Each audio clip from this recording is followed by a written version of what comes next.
जय हिंद साथियों, आप सभी का स्वागत करता हूं आप सभी के अपने चैनल टारगेट सिलेक्शन में। साथियों, आप सभी को मालूम पड़ चुका होगा कि यूपी पुलिस भर्ती बोर्ड के अध्यक्ष रेणुका जी जो थी साथियों, उनके स्थान पर अब राजीव कृष्ण जी भर्ती बोर्ड के अध्यक्ष बनाए गए हैं। तो यहां पर साथियों जो अध्यक्ष बने हैं अब राजीव कृष्ण जी, उनका पहला काम होगा साथियों कि यूपी पुलिस कांस्टेबल का री एग्जाम कराना। तो अब साथियों आप सभी लोग तैयार हो जाइए। 6 महीने के भीतर कहा गया है, तो इसका मतलब ये भी है कि 4 महीने में परीक्षा हो जाए, परीक्षा 3 महीने में हो जाए, ये भी पॉसिबल है साथियों। परीक्षा 5 महीने में हो, ये भी पॉसिबल है, लेकिन ये पॉसिबल नहीं है कि 6 महीने के बाहर जाए। इसके चांसेस बहुत कम है, बिल्कुल ना के बराबर है। तो साथियों जिसको वर्दी चाहिए ही चाहिए है, देखिए चाहिए है वर्दी इसका मतलब अलग होता है, और चाहिए ही चाहिए है इसका मतलब अलग होता है साथियों। यानी कि साम दाम दंड व भेद जो भी तरीका आपको अपनाना पड़े, वर्दी आपको साथियों लेना है। जितना भी आपको पढ़ना पड़े, दिन रात आपको एक करना पड़े, वर्दी आपको साथियों लेना ही लेना इस बार है।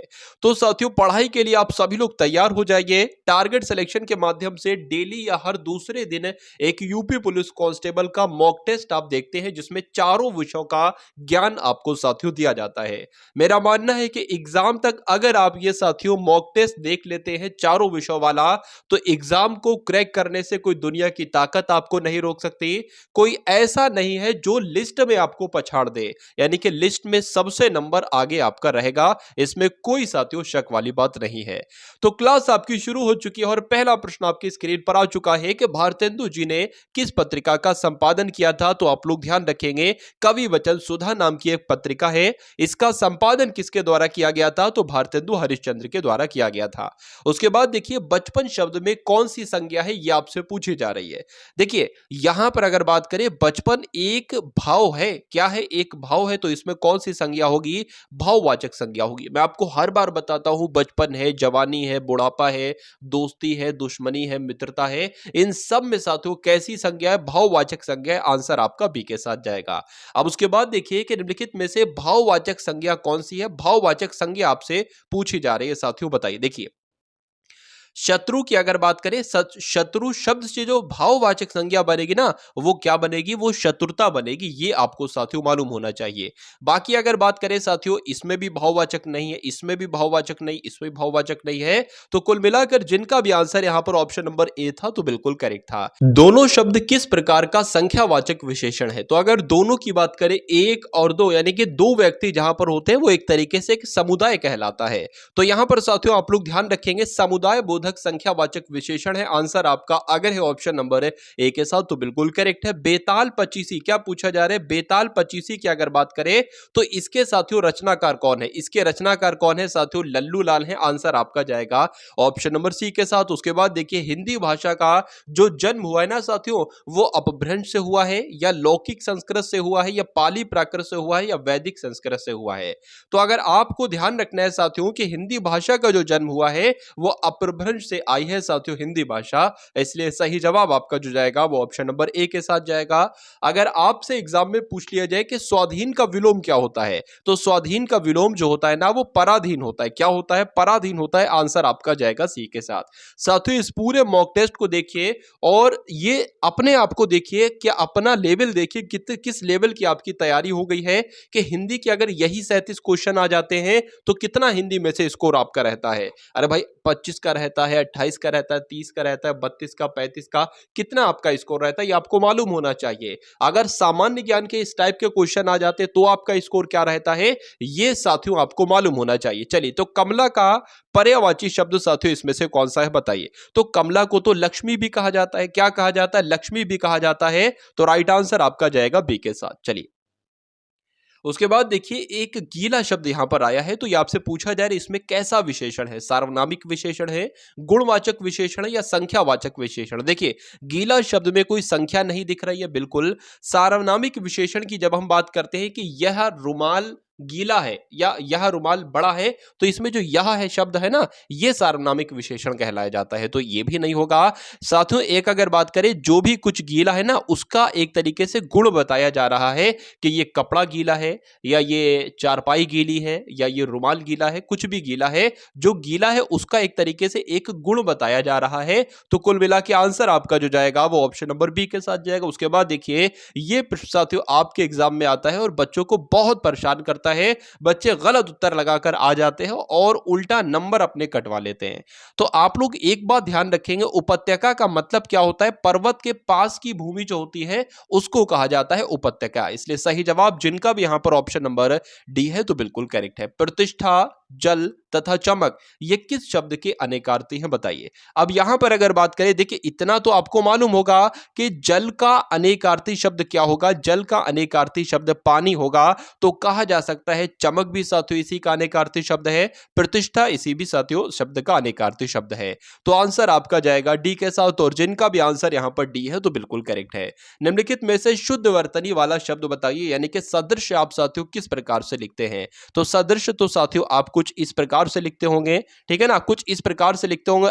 ऐसा कहां पर लिखा हुआ है? ऐसा साथियों ऑप्शन नंबर बी में लिखा हुआ है, तो यही आपका बिल्कुल सही जवाब हो जाता है भाई। बहुत बढ़िया, वेरी गुड क्लास। अब उसके बाद देखिए अगले नंबर का क्वेश्चन आपके स्क्रीन पर है, देखिए कि निम्नांकित वाक्यों में से शुद्ध वाक्य को छांटिए। इसमें से 3 वाक्य साथियों अशुद्ध है, 3 वाक्य गलत है और 1 वाक्य बिल्कुल सही है। शुद्ध वाक्य का आपको चयन करना है। इतने में कोई लपक कर धक्का देकर चला गया, ये सही होगा, या इतने में कोई लपक कर, क्या इतने में कोई लपका आकर धक्का देकर चला गया, ये सही होगा साथियों। या अगर बात करते हैं, इतने में कोई लपक कर आया और धक्का देकर चला गया, ये होगा। देखिए ये तो सही नहीं लग रहा है, बिल्कुल सही नहीं लग रहा है। इतने में कोई लपका आया और धक्का देकर चला गया, ये भी साथियों नहीं सही लग रहा है। तो ए होगा या सी होगा? इतने में कोई लपक कर धक्का देकर चला गया, या ये सही होगा इतने में कोई लपक कर आया और धक्का देकर चला गया। तो साथियों सी आपका बिल्कुल सही वाक्य हो जाएगा, और सही वाक्य हो जाएगा तो यही आपका बिल्कुल सही जवाब हो जाता भाई। बहुत बढ़िया, वेरी गुड क्लास। इनमें से किस शब्द की संधि सही नहीं है, यह आपसे पूछा जा रहा है। तो किस किस की संधि साथियों सही है? अगर बात करें अध्यादेश की संधि विच्छेद होगा साथियों अधिधन आदेश, बिल्कुल सही। अगर बात करें अभ्यागत का जो होगा ना वो अभिधन आगत होगा, बिल्कुल सही। अध्याधीन की अगर बात करते हैं तो साथियों अधिधन अधीन नहीं होता है, आधीन होना चाहिए, ठीक है ना। तो अध्याधीन का संधि विच्छेद क्या होना चाहिए? अधिधन आधीन होना चाहिए। ये कुल मिला के गलत हो जाएगा, और गलत होगा तो यही आपका बिल्कुल सही जवाब हो जाता है। उसके अलावा अगर बात करें अभ्यर्थी की संधि विच्छेद, आप लोग ध्यान रखेंगे कि अभिधन अर्थी होता है। अगला प्रश्न देखिए कि अधि उपसर्ग से बना शब्द इसमें से कौन सा है बताइए। देखिए यहां पर अगर बात करें साथियों, जो मुझे तो ये भी नहीं लग रहा है, ठीक है, और ये अधिकारी गलत लिखा हुआ है। कुल मिला के सही शब्द कौन सा है और किस शब्द में उपसर्ग के रूप में अधि आया है, तो वो ऑप्शन नंबर ए है। और जिनका भी आंसर यहां पर ऑप्शन नंबर ए है तो बिल्कुल करेक्ट भाई, बहुत बढ़िया, वेरी गुड क्लास। अब उसके बाद देखिए, जो पहले कभी ना हुआ हो उस वाक्यांश के लिए एक शब्द आपसे पूछा जा रहा है, बताइए। तो जो पहले कभी ना हुआ हो उसको क्या कहेंगे? उसको कहेंगे साथियों अभूतपूर्व। उसको क्या कहेंगे? उसको अभूतपूर्व कहेंगे। इसलिए सही जवाब आपका जो जाएगा वो ऑप्शन नंबर बी के साथ जाएगा। देखिए साथियों, डेली अगर बात करें जो भी आपको ये फुल मॉक टेस्ट कराया जाता है चारों विषयों का, मैथ का, रीजनिंग का, हिंदी का, जीके जीएस का, आप उसको देखा कीजिए। और एक साथियों मैं आपके लिए करंट अफेयर की क्लास लाने वाला हूं। उसमें मैं आपको साथियों टॉपिक वाइज करंट अफेयर करवाने वाला हूं। जैसे कि अगर बात करें अपॉइंटमेंट्स की बात करें, जो भी किसी भी मान लीजिए बैंक के कोई सीईओ हैं या किसी भी संस्था के कोई अध्यक्ष हैं वो कराऊंगा। उसके अलावा जो चर्चित महिलाएं हैं, चर्चित पुरुष हैं जिनका एग्जाम में पूछा जा सकता है कि ये कौन है, या पूछा जाएगा इस आयोग की अध्यक्ष, पहली भारतीय महिला अध्यक्ष जो बनी है ये कौन है, राष्ट्रपति मैं आपको बताऊंगा। उसी वीडियो में मैं आपको मुख्यमंत्री बताऊंगा, प्रधानमंत्री बताऊंगा जो अभी हाल फिलहाल के बने हैं, ठीक है ना, राज्यपाल के बारे में बताऊंगा अभी हाल फिलहाल में कौन कौन बने हैं साथियों। तो ये पूरी जानकारी साथियों मैं आपको दूंगा, और वो लास्ट 6 मंथ की साथियों करंट अफेयर होगी। मेरा मानना है साथियों कि उस वीडियो को अगर आप लोग देख लेते हैं तो करंट अफेयर अब तक की आपकी कंप्लीट हो जाएगी, ठीक है ना। फिर एग्जाम टाइम में एग्जाम से पहले पहले एक और आपको क्लास दे दी जाएगी। तो इस टाइप से अगर आप तैयारी करते हैं तो मुझे ऐसा नहीं लगता कि जो वर्दी जिनको मिल चुकी है उन्होंने इससे ज्यादा एफर्ट डाला होगा। उतना एफर्ट आपका पड़वा दूंगा, उतनी मेहनत मैं आपसे करवा दूंगा साथियों, जबरदस्ती करवा दूंगा मेहनत, कि जिस मेहनत से आपका सिलेक्शन बहुत आराम से हो जाए, एग्जाम हॉल में ही आपको मालूम पड़ जाए कि भाई हाँ, मेरा 90% पेपर ठीक हो चुका है और मेरा सिलेक्शन इस बार बहुत आराम से हो जाएगा। चलिए, अब उसके बाद देखिए कि भाग्योदय का संधि विच्छेद की जब हम साथियों बात करते हैं तो इसका संधि विच्छेद क्या होता है। देखिए, दो सार्थक सार्थक शब्द निकलेंगे, तो दो सार्थक सार्थक शब्द कहां एक तरीके से लिखे हैं, देखिए भाग्य भी होना चाहिए और उदय भी होना चाहिए, ये आपका भाग्योदय का संधि विच्छेद हो जाएगा। यहां पर भाग नहीं होगा, भाग एक सार्थक शब्द तो है लेकिन ये इसका संधि विच्छेद नहीं होगा। अब उसके बाद देखिए, निम्नलिखित में से शुद्ध वाक्य आपको बताना है साथियों, कौन सा है बताइए। चार वाक्य आपके सामने हैं, तीन वाक्य गलत है, एक वाक्य सही है, सही वाक्य का आपको चयन करना है। गौतम ऋषि की पत्नी का नाम अहिल्या था, राजीव निरपराधी है, या अंगद रावण संवाद पर प्रकाश डालिए, या अग्नि प्रज्वलित हो रही है, बताइए। इसमें से शुद्ध वाक्य की अगर बात करें तो शुद्ध वाक्य तो साथियों यही लग रहा है भाई, अग्नि प्रज्वलित हो रही है, यह आपका सही जवाब हो जाएगा। अग्नि ऐसा भी लिखा जाता है और जैसे आपके मन में विचार आ रहा है वैसे भी लिखा जाता है। अब उसके बाद देखिए, अगले नंबर का प्रश्न आपकी स्क्रीन पर है। चलिए, झूठा सच इसके रचनाकार आपसे पूछे जा रहे हैं, तो आप सभी को मालूम होना चाहिए यशपाल इसके रचनाकार हैं। आंसर आपका ए के साथ जाएगा। जहां सेना वास करती है साथियों, यानी कि जहां सेना निवास करती है उसको क्या कहा जाता है, उसको वासस्थान नहीं कहा जाता, उसको गुप्तवास भी नहीं कहा जाता है, उसको कहा जाता है साथियों सैन्यवास। इसलिए सही जवाब अगर आपका है ऑप्शन नंबर सी के साथ, तो उनका बिल्कुल सही जवाब हो जाता है। उसके बाद देखिए कि निम्नलिखित में से एक शब्द में द्विगु समास है और उस शब्द का आपको चयन करना है जहां पर आपको द्विगु समास नजर आ रहा है। देखिए, मैंने आपको बताया था कि अगर कहीं भी कोई संख्यावाचक शब्द आ जाए तो शब्द में द्विगु समास होता है। कि यहां पर कोई संख्यावाचक शब्द आया है, नहीं, यहां पर भी नहीं है, यहां पर भी नहीं आया है, यहां पर अगर आपको लग रहा है तो बिल्कुल सही जवाब आपको ऑप्शन नंबर बी हो जाएगा। यानी कि चवन्नी में, अठन्नी में साथियों द्विगु समास ही होता है, यह पॉइंट आपको मालूम होना चाहिए। उसके बाद देखिए कि दिए गए वाक्यांश के लिए एक शब्द बताइए कि बड़ी मुश्किल से भिक्षा मिलने को क्या कहा जाता है, बताइए। तो बड़ी मुश्किल से भिक्षा मिलने को क्या कहा जाता है, दुर्भिक्ष कहा जाता है। ये आपको मालूम होना चाहिए साथियों, बहुत इंपॉर्टेंट क्वेश्चन है, आपके एग्जाम में आने के फुल साथियों चांस है। गड़बड़ घोटाला कौन सा शब्द है, बताइए। गड़बड़ घोटाले की अगर बात करें साथियों तो ये देशज शब्द है। कैसा शब्द है, ये देशज शब्द है साथियों, ये आप लोग ध्यान रखेंगे। अगर संकर शब्द की बात करें तो मैं आपको कई बार बता चुका हूं साथियों कि जो दो अलग अलग भाषाओं से मिलकर साथियों शब्द बनता है वो आपका संकर शब्द होता है। आपके एग्जाम में पूछ भी लिया जाता है, एक शब्द आपसे दे दिया जाता है और पूछा जाता है बताइए कैसा शब्द है, तत्सम है, तद्भव है, देशज है या संकर है। तो संकर शब्द होगा ना, कुछ एग्जाम्पल मैं आपको बता रहा हूं, जिसके रेलगाड़ी आपका संकर शब्द है, टिकट घर आपका संकर शब्द है, अजायब घर साथियों कैसा शब्द है, संकर घर घर है, संकर शब्द है, ये आपको साथियों मालूम होना चाहिए। इतने शब्द अभी आपको साथियों मालूम होना चाहिए। चलिए, अब उसके बाद देखिए अगले नंबर का प्रश्न आपकी स्क्रीन पर है कि शेर को देखकर उसका होश उड़ गया, ये मुझे गलत वाक्य लग रहा है, इसको सही वाक्य की अगर बात करें कैसे आप लिखेंगे। शेर को देखकर वह भयभीत हो गया, शेर को देखकर वह बेहोश हो गया, या शेर को देखकर उसका होश भाग गया, तो भाग गया तो बिल्कुल गलत है। शेर को देखकर उसके होश उड़ गए, यहां पर लिखा हुआ है होश उड़ गया, होश उड़ गया नहीं होगा साथियों, होश उड़ गए होना चाहिए। निष्कलंक का संधि विच्छेद आपसे पूछा जा रहा है, तो निष्कलंक की अगर बात करें, निष्कलंक का साथियों संधि विच्छेद क्या होगा, नहीं हो जाएगा, धन कलंक हो जाएगा। तो सही जवाब अगर आपका है ऑप्शन नंबर बी के साथ, तो बिल्कुल करेक्ट है। दिए गए शब्द के लिए वाक्यांश चुनिए, यानी कि अंडज की अगर बात करें तो अंडज किसको कहा जाता है, अंडे अंडा देने वाले को अंडज कहा जाएगा, या अंडा खाने वाले को अंडज कहा जाएगा, अंडे से उत्पन्न होने वाले को अंडज कहा जाएगा, या एक बीमारी का नाम है अंडज। तो आप लोग साथियों यहां पर ध्यान रखेंगे, अंडे से जो उत्पन्न होता है ना उसको कहा जाता है अंडज। ये आपको अपने मनोमस्तिष्क में स्टोर करना होगा इस प्रश्न को और इस प्रश्न के सही जवाब को। उसके बाद देखिए कि इनमें से भाववाच्य क्या होगा, बताइए। देखिए, भाववाच्य की अगर बात करें, दो ट्रिक आपको मालूम होना चाहिए, वो वाक्य साथियों भाववाच्य होता है। या तो देखिए उस वाक्य में से शब्द आएगा, क्या शब्द आएगा, आपको मैंने दो चीजें बताई, एक तो उस वाक्य में से शब्द आएगा, वो आपका क्या हो जाएगा, भाववाच्य आएगा, और उसके साथ साथ साथियों वो सेंटेंस कैसा होगा, वो वाक्य कैसा होगा, नकारात्मक वो वाक्य होगा, यानी कि नेगेटिव वो वाक्य होगा। तो कल तक तक देर पढ़ा गया, कल देर तक पढ़ा गया, इस कोई नेगेटिव नहीं, पॉजिटिव है। आप गाना गाइए, ठीक है, इसमें से भी नहीं आया है और नेगेटिव भी नहीं है। सलोनी से हंसा नहीं जाता, इसमें देखिए से शब्द भी आ गया है और ये नेगेटिव भी हो गया, नकारात्मक भी हो गया है। तो अगर ये दो शर्तें पूरी हो जाती हैं साथियों, तो कुल मिला के वो आपका भाववाच्य की श्रेणी में आ जाएगा। ये 99.99% तक सही होता है साथियों, से और नेगेटिव आए, और एग्जाम में यही चीज आपसे पूछी जाती है। पूत शब्द का तत्सम क्या होगा, यानी कि कहा जा रहा है साथियों पूत एक तद्भव शब्द है, इसका तत्सम शब्द आपसे साथियों पूछा जा रहा है। तो पूत का तत्सम क्या होगा साथियों, पुत्र होगा, यह बात आपको ध्यान रखना है। आंसर आपका जाएगा ऑप्शन नंबर डी के साथ। शुद्ध वर्तनी वाला शब्द आपसे पूछा जा रहा है, यानी कि भागीरथी साथियों कैसे लिखा जाता है, कौन से ऑप्शन में जैसे लिखा हुआ है, जैसे साथियों ऑप्शन नंबर बी में लिखा हुआ इस टाइप से, इस तरीके से भागीरथी शब्द लिखा हुआ है, यह आपको मालूम होना चाहिए। यह क्वेश्चन आपसे पूछा जा सकता है। पाव बारह होना ये एक मुहावरा है, और इस मुहावरे का मतलब क्या होता है साथियों, खूब फायदा होना, खूब लाभ होना, यानी कि पाव बारह होना। तो राइट आंसर अगर आपका है ऑप्शन नंबर सी, तो बिल्कुल करेक्ट है।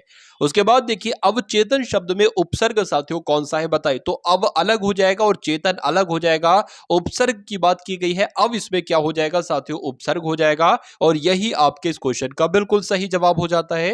प्रिय वचन बोलना, ये मुहावरे को चुनिए साथियों, बताइए प्रिय वचन बोलना के लिए मुहावरा कौन सा होगा। तो कह सकते हैं साथियों फूल झड़ने मुहावरे का मतलब क्या होगा, प्रिय वचन बोलना। राइट आंसर आपका सी के साथ। दर्शन का तद्भव क्या होगा। तो दर्शन साथियों एक तत्सम शब्द है, इसका तद्भव रूप अगर आपसे पूछा जाए तो आपको क्या बताना है, आपको दर्शन बताना है।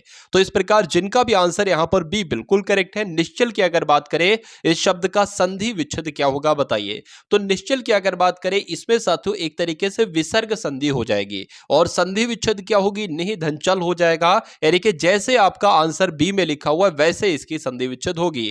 वसन और व्यसन शब्द युग्म का सही अर्थ आपसे पूछा जा रहा है, यानी कि दो शब्द यहां पर लिखे हुए हैं, एक तो वसन और एक व्यसन, यानी कि आपको वसन का मतलब बताना है और व्यसन का मतलब बताना है। तो यहां पर अगर साथियों बात करते हैं, देखिए वसन का मतलब होता है वस्त्र और व्यसन का मतलब होता है बुरी आदत। तो आंसर आपका किस ऑप्शन के साथ जाएगा, ऑप्शन नंबर बी के साथ जाएगा। उसके बाद देखिए छात्र शब्द को स्त्रीवाचक बनाने के लिए आप किस प्रत्यय का प्रयोग करेंगे, यानी कि छात्र शब्द एक पुल्लिंग शब्द है, इसमें ऐसा क्या जोड़ दिया जाए ताकि ये एक स्त्री शब्द बन जाए, स्त्रीलिंग बन जाए, स्त्रीवाचक शब्द बन जाए। तो अगर छात्रा कर दोगे, क्या कर दोगे, छात्रा कर दो, यानी कि बड़े आ की मात्रा इसमें जोड़ दोगे, तो क्या शब्द बन जाएगा साथियों, एक स्त्रीवाचक शब्द बन जाएगा। आंसर आपका जाएगा ऑप्शन नंबर सी के साथ। चलिए उसके बाद देखिए अगले नंबर का प्रश्न आपकी स्क्रीन पर है। तो अब आपके सामने यहां पर साथियों सामान्य ज्ञान के प्रश्न शुरू हो चुके हैं।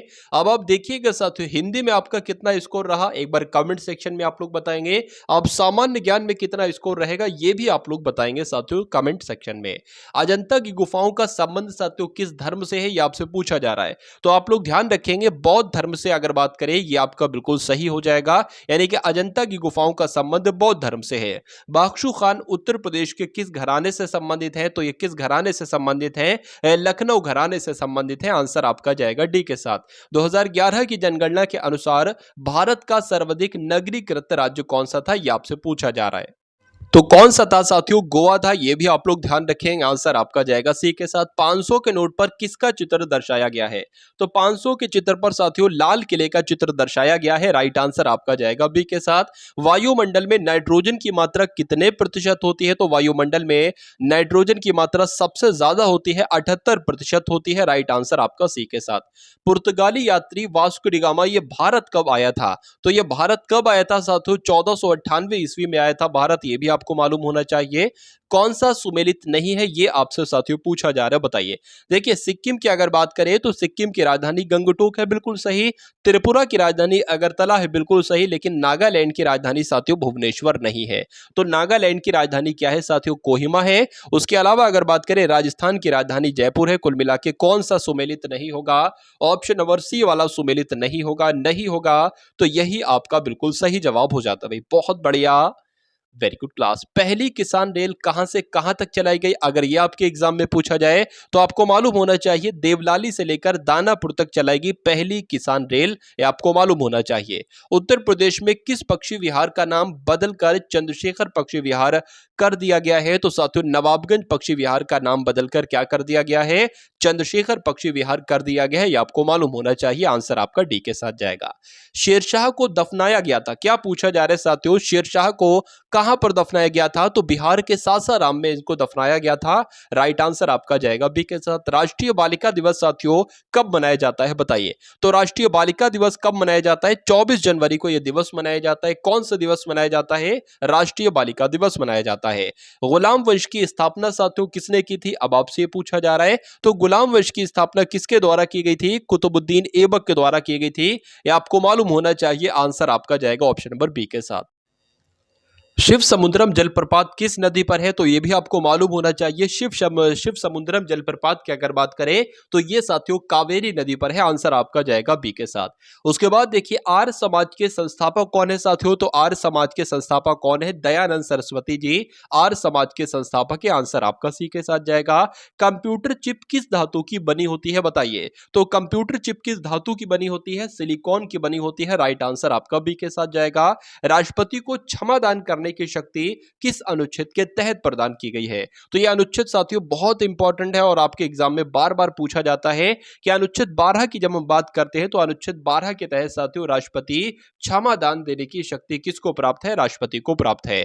तो जिनका भी आंसर यहां पर डी था तो बिल्कुल करेक्ट था। उसके बाद देखिए निम्नलिखित में से कौन सा सुमेलित नहीं है, यह आपसे पूछा जा रहा है। देखिए आप लोग यहां पर ध्यान रखेंगे, अगर बात करें चींटी की अगर बात करें तो चींटी में भी फॉर्मिक अम्ल पाया जाता है और जो बर्रे होते हैं ना बर्रे साथियों उनमें भी फॉर्मिक अम्ल पाया जाता है। उसके अलावा अगर बात करें फोटोग्राफी की तो ऑक्जेलिक अम्ल, नींबू की बात करें तो साइट्रिक अम्ल, लेकिन नारंगी में साथियों एसिटिक अम्ल नहीं होता है। नारंगी की अगर बात करें तो साइट्रिक एसिड करके होता है साथियों। तो कुल मिला के कौन सा सुमेलित नहीं है? ऑप्शन नंबर डी वाला सुमेलित नहीं है, तो यही आपका बिल्कुल सही जवाब हो जाता है।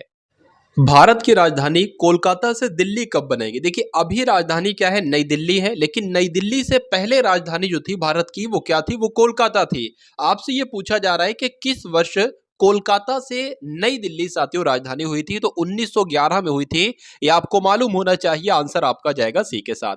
रिजर्व बैंक ऑफ इंडिया की स्थापना साथियों कब हुई? अगर बात करें रिजर्व बैंक ऑफ इंडिया की स्थापना कब हुई तो 1 अप्रैल 1935 को आरबीआई की स्थापना की गई थी। आंसर आपका जाएगा बी के साथ। उसके बाद देखिए कि प्रसिद्ध कवि हैं, शायर हैं, ये संगीतकार भी हैं, इनका नाम है अमीर खुसरो। तो अमीर खुसरो का जन्म जो हुआ था वो उत्तर प्रदेश में हुआ था, ये आपको बताया जा रहा है। और आपको ये बताना है कि उत्तर प्रदेश के कहां पर हुआ था? तो उत्तर प्रदेश के एटा में साथियों हुआ था। आंसर आपका जाएगा सी के साथ। चलिए उसके बाद देखिए कि आधुनिक भारत में पंचायती राज व्यवस्था कब लागू की गई? तो 1959 में लागू की गई साथियों, यह भी आपको मालूम होना चाहिए। आंसर आपका जाएगा सी के साथ। उसके बाद देखिए अगले नंबर का प्रश्न है कि बिहू अगर आ जाए तब भी कोई दिक्कत नहीं है, बिहू अगर आ जाए तब भी कोई दिक्कत नहीं है। तो अगर बात करें बिहू लोक नृत्य साथियों किस राज्य का लोक नृत्य है? तो ये असम का लोक नृत्य है, ये आप लोग ध्यान रखेंगे। उसके बाद देखिए अगले नंबर का प्रश्न आपकी स्क्रीन पर है।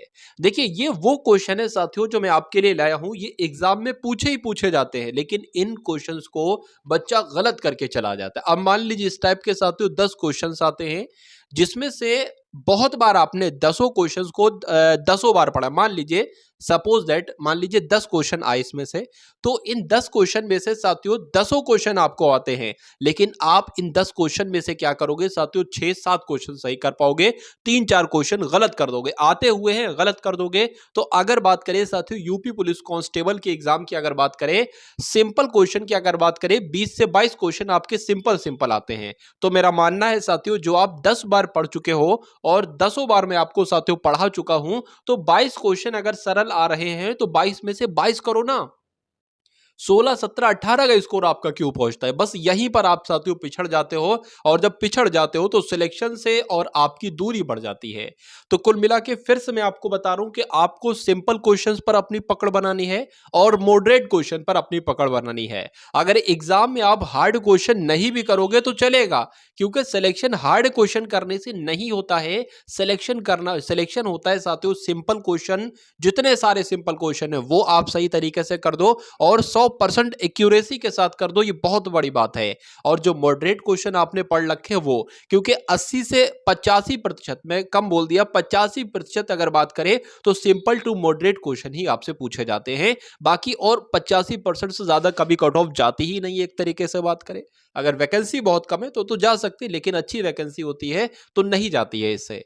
चलिए, तो कुल मिला के अब अगर बात करें चौरी चौरा कांड साथियों कब घटित हुआ, तो 1922 में घटित हुआ। आंसर आपका जाएगा सी के साथ। चलिए, उसके बाद देखिए साथियों, अगर बात करते हैं यहां पर ट्रॉफी और खेल से संबंधित जानकारी यहां पर दी गई है। अगर टेनिस की बात करें तो टेनिस के खेल में डेविस कप दिया जाता है, बिल्कुल सही।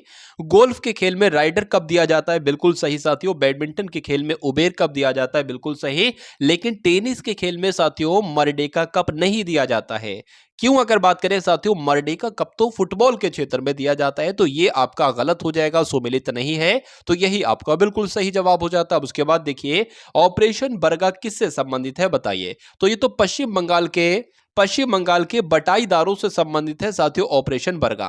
स्थायी बंदोबस्त किस कमेटी की सिफारिश पर लागू की गई थी? तो किस कमेटी की सिफारिश पर लागू की गई थी? सर जॉन शोर की अध्यक्षता वाली कमेटी की सिफारिश पर साथियों लागू की गई थी। ये आपको मालूम होना चाहिए। आंसर आपका बी के साथ जाएगा। केंद्रीय गन्ना प्रजनन संस्थान साथियों ये कहां पर है? तो कहां पर है? ये कोयंबटूर में है। कहां पर है केंद्रीय गन्ना प्रजनन संस्थान साथियों? कोयंबटूर में। उसके बाद देखिए, ऑपरेशन फ्लड साथियों किससे संबंधित है बताइए। तो ये तो श्वेत क्रांति से संबंधित है। ऑपरेशन फ्लड किससे संबंधित है साथियों? ये आप लोग ध्यान रखेंगे, श्वेत क्रांति से संबंधित है। आंसर आपका जाएगा ऑप्शन नंबर बी के साथ। चलिए, उसके बाद देखिए साथियों, उत्तर भारत का मैनचेस्टर किसे कहा जाता है? तो उत्तर भारत का मैनचेस्टर किसे कहा जाता है? कानपुर को कहा जाता है। राइट आंसर आपका जो जाएगा वो ऑप्शन नंबर बी के साथ जाएगा। उसके बाद देखिए, अगले नंबर का प्रश्न आपकी स्क्रीन पर है कि डिजिटल इंडिया का मुख्य उद्देश्य क्या है? तो डिजिटल इंडिया का मुख्य उद्देश्य क्या साथियों? देश में पढ़ाई को डिजिटलीकरण करना है, या देश में साधन का डिजिटलीकरण करना है, या देश की पूरी व्यवस्था को इंटरनेट से जोड़ना है? तो ये साथियों सबसे बढ़िया आपका उत्तर हो जाएगा, और यही आपका बिल्कुल सही जवाब हो जाता है। उसके बाद देखिए, वाराणसी में स्थित जो हवाई अड्डा है साथियों, इसका नाम आपसे पूछा जा रहा है, बताइए। तो आप लोग यहां पर ध्यान रखेंगे, बाबतपुर हवाई अड्डे की अगर बात करें, आपसे क्वेश्चन ये भी पूछा जा सकता है कि बाबतपुर हवाई अड्डा कहां पर है? तो कहां पर है साथियों? वाराणसी में है। ये आपको मालूम होना चाहिए। उसके बाद देखिए, उत्तर प्रदेश में नागरिक उड्डयन प्रशिक्षण केंद्र कहां पर स्थित है? तो ये कहां पर है साथियों? ये लखनऊ में है। ये भी आप लोग ध्यान रखेंगे। उसके बाद देखिए, उत्तर प्रदेश का क्षेत्रफल संपूर्ण भारत के क्षेत्रफल का कितना प्रतिशत है? तो कितना प्रतिशत है? 7.33% है। आंसर आपका जाएगा ऑप्शन नंबर डी के साथ। तो अभी साथियों, मैथ और रीजनिंग के मैं आपको कुछ ऐसे क्वेश्चंस करवाने वाला हूं जो आपके एग्जाम के लिए बहुत इंपॉर्टेंट हो जाते हैं। चलिए, उत्तर प्रदेश में क्षेत्रफल के आधार पर सर्वाधिक बड़ा जिला साथियों कौन सा है बताइए। तो कौन सा है? लखीमपुर खीरी है। या आप लोग ध्यान रखेंगे, पूरे यूपी में सभी जनपदों में सबसे ज्यादा क्षेत्रफल किसका है? तो लखीमपुर खीरी का है। अगला प्रश्न देखिए, उत्तर प्रदेश में क्षेत्रफल के आधार पर सर्वाधिक छोटा जिला कौन सा है? तो सर्वाधिक छोटा जिला साथियों कौन सा है? संत रविदास नगर है। या आपका राइट आंसर हो जाएगा ऑप्शन नंबर बी के साथ। सर्वाधिक जनसंख्या वाला राज्य कौन सा है बताइए। तो सबसे ज्यादा जनसंख्या कहां पर है साथियों? तो उत्तर प्रदेश में है। आंसर आपका जाएगा ऑप्शन नंबर बी के साथ। उत्तर प्रदेश का सबसे बड़ा नगर समूह कौन सा है बताइए। तो उत्तर प्रदेश का सबसे बड़ा नगर समूह कौन सा है? कानपुर नगर समूह है। ये आपको मालूम होना चाहिए। आंसर आपका जो जाएगा वो ऑप्शन नंबर ए के साथ जाएगा। तो अब साथियों, यहां पर हम लोग देखेंगे रीजनिंग के क्वेश्चन। सबसे पहले रीजनिंग के क्वेश्चंस देखेंगे, उसके बाद साथियों मैथ के प्रश्नों की तरफ बढ़ेंगे। तो रीजनिंग का पहला सवाल आपकी स्क्रीन पर है। आपसे यहां पर कहा जा रहा है कि निम्नलिखित में से कौन सी आकृति, इन चारों में से साथियों कौन सी आकृति सीमेंट को, ईंट को और भवन निर्माण सामग्री को, इनके बीच में सही संबंध को साथियों भली भांति दर्शाती है।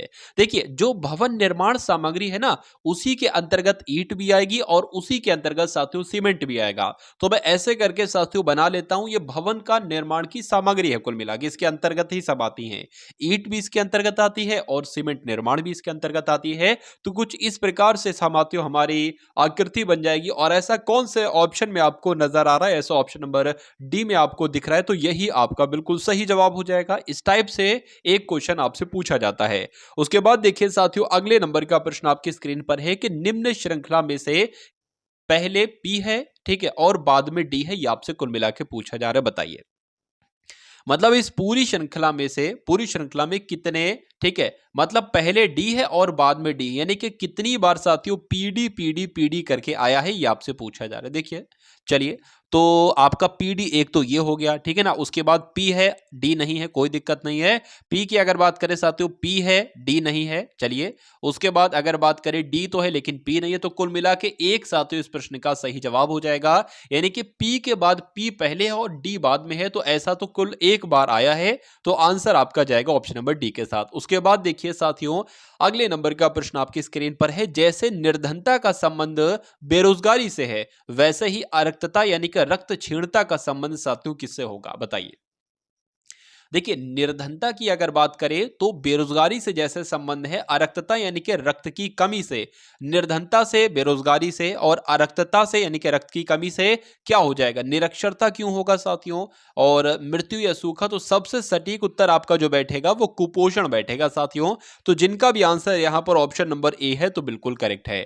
उसके बाद देखिए प्रोत्साहित करना, रोक लगाना, तो प्रोत्साहित करने का संबंध रोक लगाने से है, तो उसी प्रकार क्या लाभ का संबंध सफलता से है। यहां पर एक पॉजिटिव है, एक तरीके से नेगेटिव है यहां पर, ठीक है। तो ये तो दोनों ही एक तरीके से पॉजिटिव, ये होगा नहीं। उसके अलावा क्या हृदय, आत्मा या देखना, विश्वास करना, या दुर्लभता या अधिशेष। देखिए प्रोत्साहन का संबंध है रोक लगाने से, उसी प्रकार होगा दुर्लभता का संबंध अधिशेष। दुर्लभता का मतलब एक तरीके से क्या होता है कि जितनी चीज हमें चाहिए उससे कम मिल रही है, और उसका यह विलोम हो जाएगा एक तरीके से। अधिशेष यानी कि जितनी चीज हमें चाहिए उससे ज्यादा मिल रही है, तो प्रोत्साहित करना रोक लगाने के एक तरीके से विलोम है। तो यहां पर कौन से विलोम आपको दिख रहे हैं, ऑप्शन नंबर बी वाले साथियों आपको विलोम दिख रहे हैं, तो यही आपका बिल्कुल सही जवाब हो जाता है। तो जिनका आंसर यहां पर ऑप्शन नंबर बी है तो बिल्कुल करेक्ट भाई, बहुत बढ़िया, वेरी गुड क्लास। अब उसके बाद देखिए अगले नंबर का क्वेश्चन आपके स्क्रीन पर है साथियों, आपका यूपी पुलिस एग्जाम जो री एग्जाम साथियों आपका लगा हुआ है, इसमें आप अगर अपनी जीत चाहते हैं, अपनी सफलता चाहते हैं, तो मैं साथियों आपसे यहां पर कह सकता हूं कि आपको जो भी कंटेंट दिया जाता है, जो भी इंपॉर्टेंट क्वेश्चंस आपको दिए जाते रहेंगे, और हिंदी की अगर बात करें, या सामान्य ज्ञान की अगर बात करें, या करंट अफेयर की बात करें, या मैथ और रीजनिंग की बात करें, या यूपी जीके की बात करें, सब कुछ अच्छा आपका करवा दूंगा, बहुत शानदार, यानी कि हर एक सब्जेक्ट में, हर एक विषय में आपको इतनी साथियों, इतना आपको ज्ञान दे दूंगा, इतनी समझ में आपको दे दूंगा, इतने मैथ और रीजनिंग के बढ़िया बढ़िया कॉन्सेप्ट आपको सिखा दूंगा कि एग्जाम बिल्कुल चुटकियों का खेल आपके लिए हो जाएगा। एग्जाम एक नहीं निकलेगा, यूपी पुलिस का साथियों जब एग्जाम होगा, उसके बाद जितने भी आप एग्जाम देंगे ना, क्योंकि हर सब्जेक्ट की अगर बात करें, हर एग्जाम में यही 4 सब्जेक्ट आते हैं, तो जिस जिस एग्जाम में भी ये 4 सब्जेक्ट आते हैं, उस एक एग्जाम को नहीं, उस सभी एग्जाम को क्रैक करोगे। आपने देखा होगा बहुत सारे ऐसे लड़के होते हैं जिनकी कंप्लीट तैयारी हो जाती ना, तो उनका 3-4 वैकेंसी का रिजल्ट आता है, और तीनों चारों वैकेंसी में उनका नाम होता है। अब उनको चयन करना होता है कि मैं ये वाली जॉब के लिए जाऊं, या ये वाली जॉब के लिए जाऊं। वो लोगों से पूछते हैं। अब अगर आप भी साथियों, आपकी कितनी तैयारी हो जाएगी, यानी कि कंप्लीट जब आपकी तैयारी हो जाएगी, तो आपका भी यही हाल होगा। आप भी दूसरे लोगों से पूछोगे कि यार 3 जगह से मेरे पास लेटर आए हैं, 3 जगह का मेरा डीवी है, मुझे कहां के लिए जाना चाहिए। और समझिए जब आप ये राय किसी से ले रहे होगे, तो उसको कितना अच्छा लगेगा कि मुझसे कैसी राय ली जा रही है, और आपको कितना अच्छा लगेगा राय लेते हुए साथियों, ठीक है ना। तो कुल मिला के वो दिन लाने के लिए, वो राय लेने के लिए आपको आज से साथियों मेहनत करना होगा। जो भी आपको यहां पर पढ़ाया जाए, वो अगर आप अच्छे से कर लेते हो, तैयार कर लेते हो, तो मेरे हिसाब से वो दिन आपका बहुत दूर नहीं है। क्योंकि यहां पर अगर बात करें, बहुत कम समय में आपको बहुत अच्छी तैयारी दी जाती है, और बहुत जल्दी आपके साथियों जो है वो एग्जाम जैसे ही होगा, तुरंत उसका रिजल्ट आ जाएगा 1, 1.5, 2, 2.5 महीने में, और तुरंत आपको साथियों मालूम पड़ जाएगा कि क्या रहा है। खैर चलिए, तो मेहनत करने वालों की कभी हार नहीं होती, इसी सोच को बनाए रखते हुए साथियों आप तैयारी करते रहिए। ACF का संबंध जैसे JLO से है, उसी प्रकार UWZ का संबंध किससे होगा, ये आपसे पूछा जा रहा है, बताइए। देखिए लेटर पोजीशन की अगर बात करें, A 1 पर होता है, C 3 पर होता है, F 6 पर होता है, J की अगर बात करें 10 पर होता है, L 12 पर होता है, O आपका 15 पर होता है। अब यहां पर आपको साथियों ये देखना है कि कितना कितना बढ़ रहा है। देखिए यहां पर अगर बात करें, मैंने 9 बढ़ाया, ठीक है, यहां पर अगर बात करें 9 बढ़ाया, यहां पर अगर बात करें साथियों कितना बढ़ाया, 9 बढ़ाया, तो इसमें भी 9 9 9 ही बढ़ेगा। यानी कि अगर U आता है आपका 21 पर, W की अगर बात करें 23 पर, Z आता है आपका 26 पर, तो जब इसमें साथियों 9 बढ़ाओगे ना, तो कितना आपका हो जाएगा, तो कितना आपका साथियों हो जाएगा, देखिए तो ये आपका यहां पर आ जाएगा आई। क्यों? क्योंकि आई 9 नंबर पर होता है। अब ए से शुरुआत करोगे, ए 1 बी 2 सी 3 ऐसे करके, तो यहां पर आई आ जाएगा। तो कहां पर साथियों आई आपको नजर आ रहा है? ऑप्शन नंबर डी में आपको आई नजर आ रहा है और यही आपका बिल्कुल सही जवाब हो जाएगा। इसमें जब 9 जोड़ोगे ना, तो इसमें जब सबसे पहले साथियों 5 जोड़ोगे तो आप जेड तक चलोगे, ठीक है। अब उसके बाद ए से चलोगे, ए आपका 1, बी आपका 2, ठीक है, सी 3 और डी आपका 4 हो जाएगा। तो कुल मिला के डी और आई कहां पर है? ऑप्शन नंबर डी में है, तो यही आपका बिल्कुल सही जवाब है। अब उसके बाद देखिए अगले नंबर का प्रश्न आपकी स्क्रीन पर देखिए। यहां पर अगर बात करें कि लेटर पोजीशन की, बी होता है 2 पर, डी होता है 4 पर, जी होता है 7 पर, एच होता है 8 पर। उसके बाद अगर बात करें, ओ होता है 15 पर, क्यू होता है 17 पर, टी होता है 20 पर, यू होता है 21 पर। अब इसमें देखिए साथियों क्या आपको नजर आ रहा है, देखिए और बताइए सही जवाब आपका क्या होगा। देखिए यहां पर साथियों अगर बात करें तो ये आप देख पा रहे हैं कि लगातार आ रहा है, यहां पर भी लगातार आ रहा है, यहां पर क्या लगातार आ रहा है? बिल्कुल लगातार आ रहा है। तो अब क्या ऑप्शन में से भी ऐसा साथियों कुछ है लगातार आ रहा है? देखिए ये L 12 पर होता है और ये भी लगातार है, ये भी लगातार, तो लगातार तो यहां पर है कुल मिला के। देखिए इसमें 2 बढ़ाया, इसमें 3 बढ़ाया, अब 1 बढ़ा दिया, इसमें 2 बढ़ाया, ठीक है ना, और इसमें 3 बढ़ाया, इसमें 1 बढ़ा दिया, ठीक है। अच्छा अब ये देख लीजिए कि यहां से यहां तक जाने में कितना प्लस हो रहा है? 7 प्लस हो रहा है। तो इसमें भी मेरे हिसाब से वैसा ही होगा, 6 पर, 8 पर, 11 पर और 12 पर। कितना बढ़ाया? 2 बढ़ाया, फिर आपका 3 बढ़ाया, फिर आपका कितना बढ़ाया? 1 बढ़ाया। तो अब 12 से साथियों 7 नंबर आगे जाइए, यानी कि 13, 14, 15, 16, 17, 18, 19। तो 19 पर साथियों क्या आता है? अगर 19 की बात करें, 19 पर आपका क्या आता है? देखिए 19 पर आपका एस आता है। चलिए उसके बाद अगर बात करें कितना बढ़ाया गया था? 2 बढ़ाए गए थे, 19, 20, 21, 21 पर आता है साथियों आपका यू। और अगर फिर बात करें कितना बढ़ाया गया था, देखिए 2 बढ़ाया गया, फिर आपका 3 बढ़ा दिया, अब एकदम से 1 बढ़ा दिया जाएगा। तो यहां पर क्या हो जाएगा साथियों? 3 बढ़ जाएगा यहाँ पर, यानी कि यू 21 पर होता है, 3 बढ़ाएंगे तो क्या आ जाएगा? एक्स आ जाएगा। और उसके बाद लगातार अगला लेटर आ जाएगा, एक्स के बाद क्या आ जाएगा साथियों? एक्स के बाद यहाँ पर वाई आ जाएगा। तो कुल मिला के एस यू एक्स वाई साथियों कौन से ऑप्शन में लिखा हुआ है? ये तो साथियों ऑप्शन नंबर सी पर लिखा है और यही आपका बिल्कुल सही जवाब हो जाता है। अब उसके बाद देखिए साथियों अगले नंबर का प्रश्न आपके स्क्रीन पर है। यहां पर अगर बात करें, जैसे साथियों 25 से 125 हुआ है, वैसे ही आपको बताने यहां पर कौन सा नंबर होगा और उस नंबर का साथियों 3125 से वही संबंध होगा, बताइए। देखिए मुझे तो ऐसा लग रहा है कि 25 की अगर बात करें ना, तो देखिए मैं आपको साथियों करके दिखला देता हूं। सबसे पहले यहां पर अगर बात करें, करके दिखलाता हूं। 25 का स्क्वायर तो बहुत हो जाएगा, ठीक है, 625 हो जाएगा। 25 की अगर बात करते हैं साथियों, 25 की 5 से जब हम गुणा कराते हैं ना, तो कितना आता है साथियों? 5 पंजे 25 हो जाएगा, 5 दूना 10 और 2 12 हो जाएगा। यानी कि कहा जा सकता है कि इस नंबर की गुणा 5 से कराएंगे तो इतना आएगा 125। क्या इस नंबर की गुणा 5 से कराएंगे तो ये आएगा? यानी कि जब 525 की गुणा साथियों 5 से कराएंगे तो 3105 आएगा, या 625 की गुणा साथियों 5 से कराएंगे तो 3125 आएगा। ये नहीं हो सकता, ये नहीं हो सकता, ये नहीं हो सकता। क्योंकि अगर बात करें साथियों आंसर आपको कुल मिला के बताना है। देखिए तो कुल मिला के अगर बात करें, जब 2525 की गुणा 5 से कराएंगे तो कितना होता है? 5 पंजे आपका 25 हो जाएगा, 5 दूना 10 और 2 12 हो जाएगा, 5 पंजे 25 और 1 आपका 26 हो जाएगा। तो कुल मिला के अब इसको देखते हैं साथियों, यानी कि 625 की अगर बात करें 5 से गुणा कराएं तो 5 पंजे 25 हो जाएगा, 5 दूना 10, 12, 12 का 2 हाथ से लगाएगा, 5 छंग आपका 30 हो जाएगा और 1 31 हो जाएगा। यानी कि कहा जा सकता है कि 625 की जब 5 से गुणा कराई जाएगी तो ये नंबर आपको साथियों मिल जाएगा। तो आंसर आपका अगर है ऑप्शन नंबर बी के साथ, तो बिल्कुल करेक्ट भाई, बहुत बढ़िया, वेरी गुड क्लास। अब उसके बाद देखिए अगले नंबर का प्रश्न है साथियों कि उसे चुनिए जो अन्य 3 विकल्पों से अलग है, अलग है, भिन्न है। तो यहां पर अगर बात करें सितार है, वायलिन है, मुरली है, या वीणा है। देखिए इनकी अगर बात करें, यहां पर मुझे एक ही ऐसी चीज लग रही है जो मुंह से बजाई जाती है। बांसुरी की अगर बात करें, मुरली की बात करें, मुंह से बजाई जाती है, लेकिन वीणा मुंह से नहीं बजाई जाती, वायलिन नहीं बजाई जाती और सितार नहीं बजाई जाती है।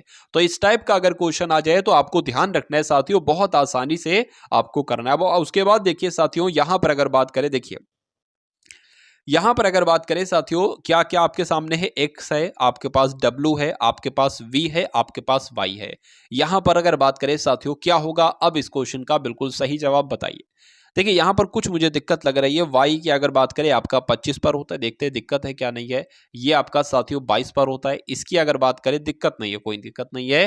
तो x की अगर बात करें साथियों ये आपका 24 पर हो जाएगा। अब इसमें से सबसे अलग कौन सा आपको दिख रहा है? देखिए जब हम इसकी बात करते हैं तो ये किसी संख्या का स्क्वायर है, और ऐसा कोई भी नंबर नहीं है जो किसी संख्या का स्क्वायर है। तो कुल मिला के सबसे अलग जो होगा वो ऑप्शन नंबर ए वाला होगा। तो यही आपका बिल्कुल सही जवाब हो जाता है भाई। बहुत बढ़िया, वेरी गुड क्लास। देखिए यहां पर अगर बात करें इसमें से आपको बताने के सबसे अलग कौन सा है, जैसे कि जो संबंध 4-12 में है वही संबंध साथियों 8-16 में होना चाहिए, वही संबंध 14-24 में होना चाहिए, वही संबंध 6 और 14 में होना चाहिए। लेकिन एक ऑप्शन इसमें से ऐसा है जो तीनों से अलग है, वही ऑप्शन साथियों आपसे पूछा जा रहा है। बताइए, देखिए यहां पर अगर बात करें इन दोनों का ज्यादा नहीं, डिफरेंस की अगर बात करें साथियों 4 से 12 हुआ यानी कि 8 का डिफरेंस है, और यहां पर भी साथियों 8 का डिफरेंस है।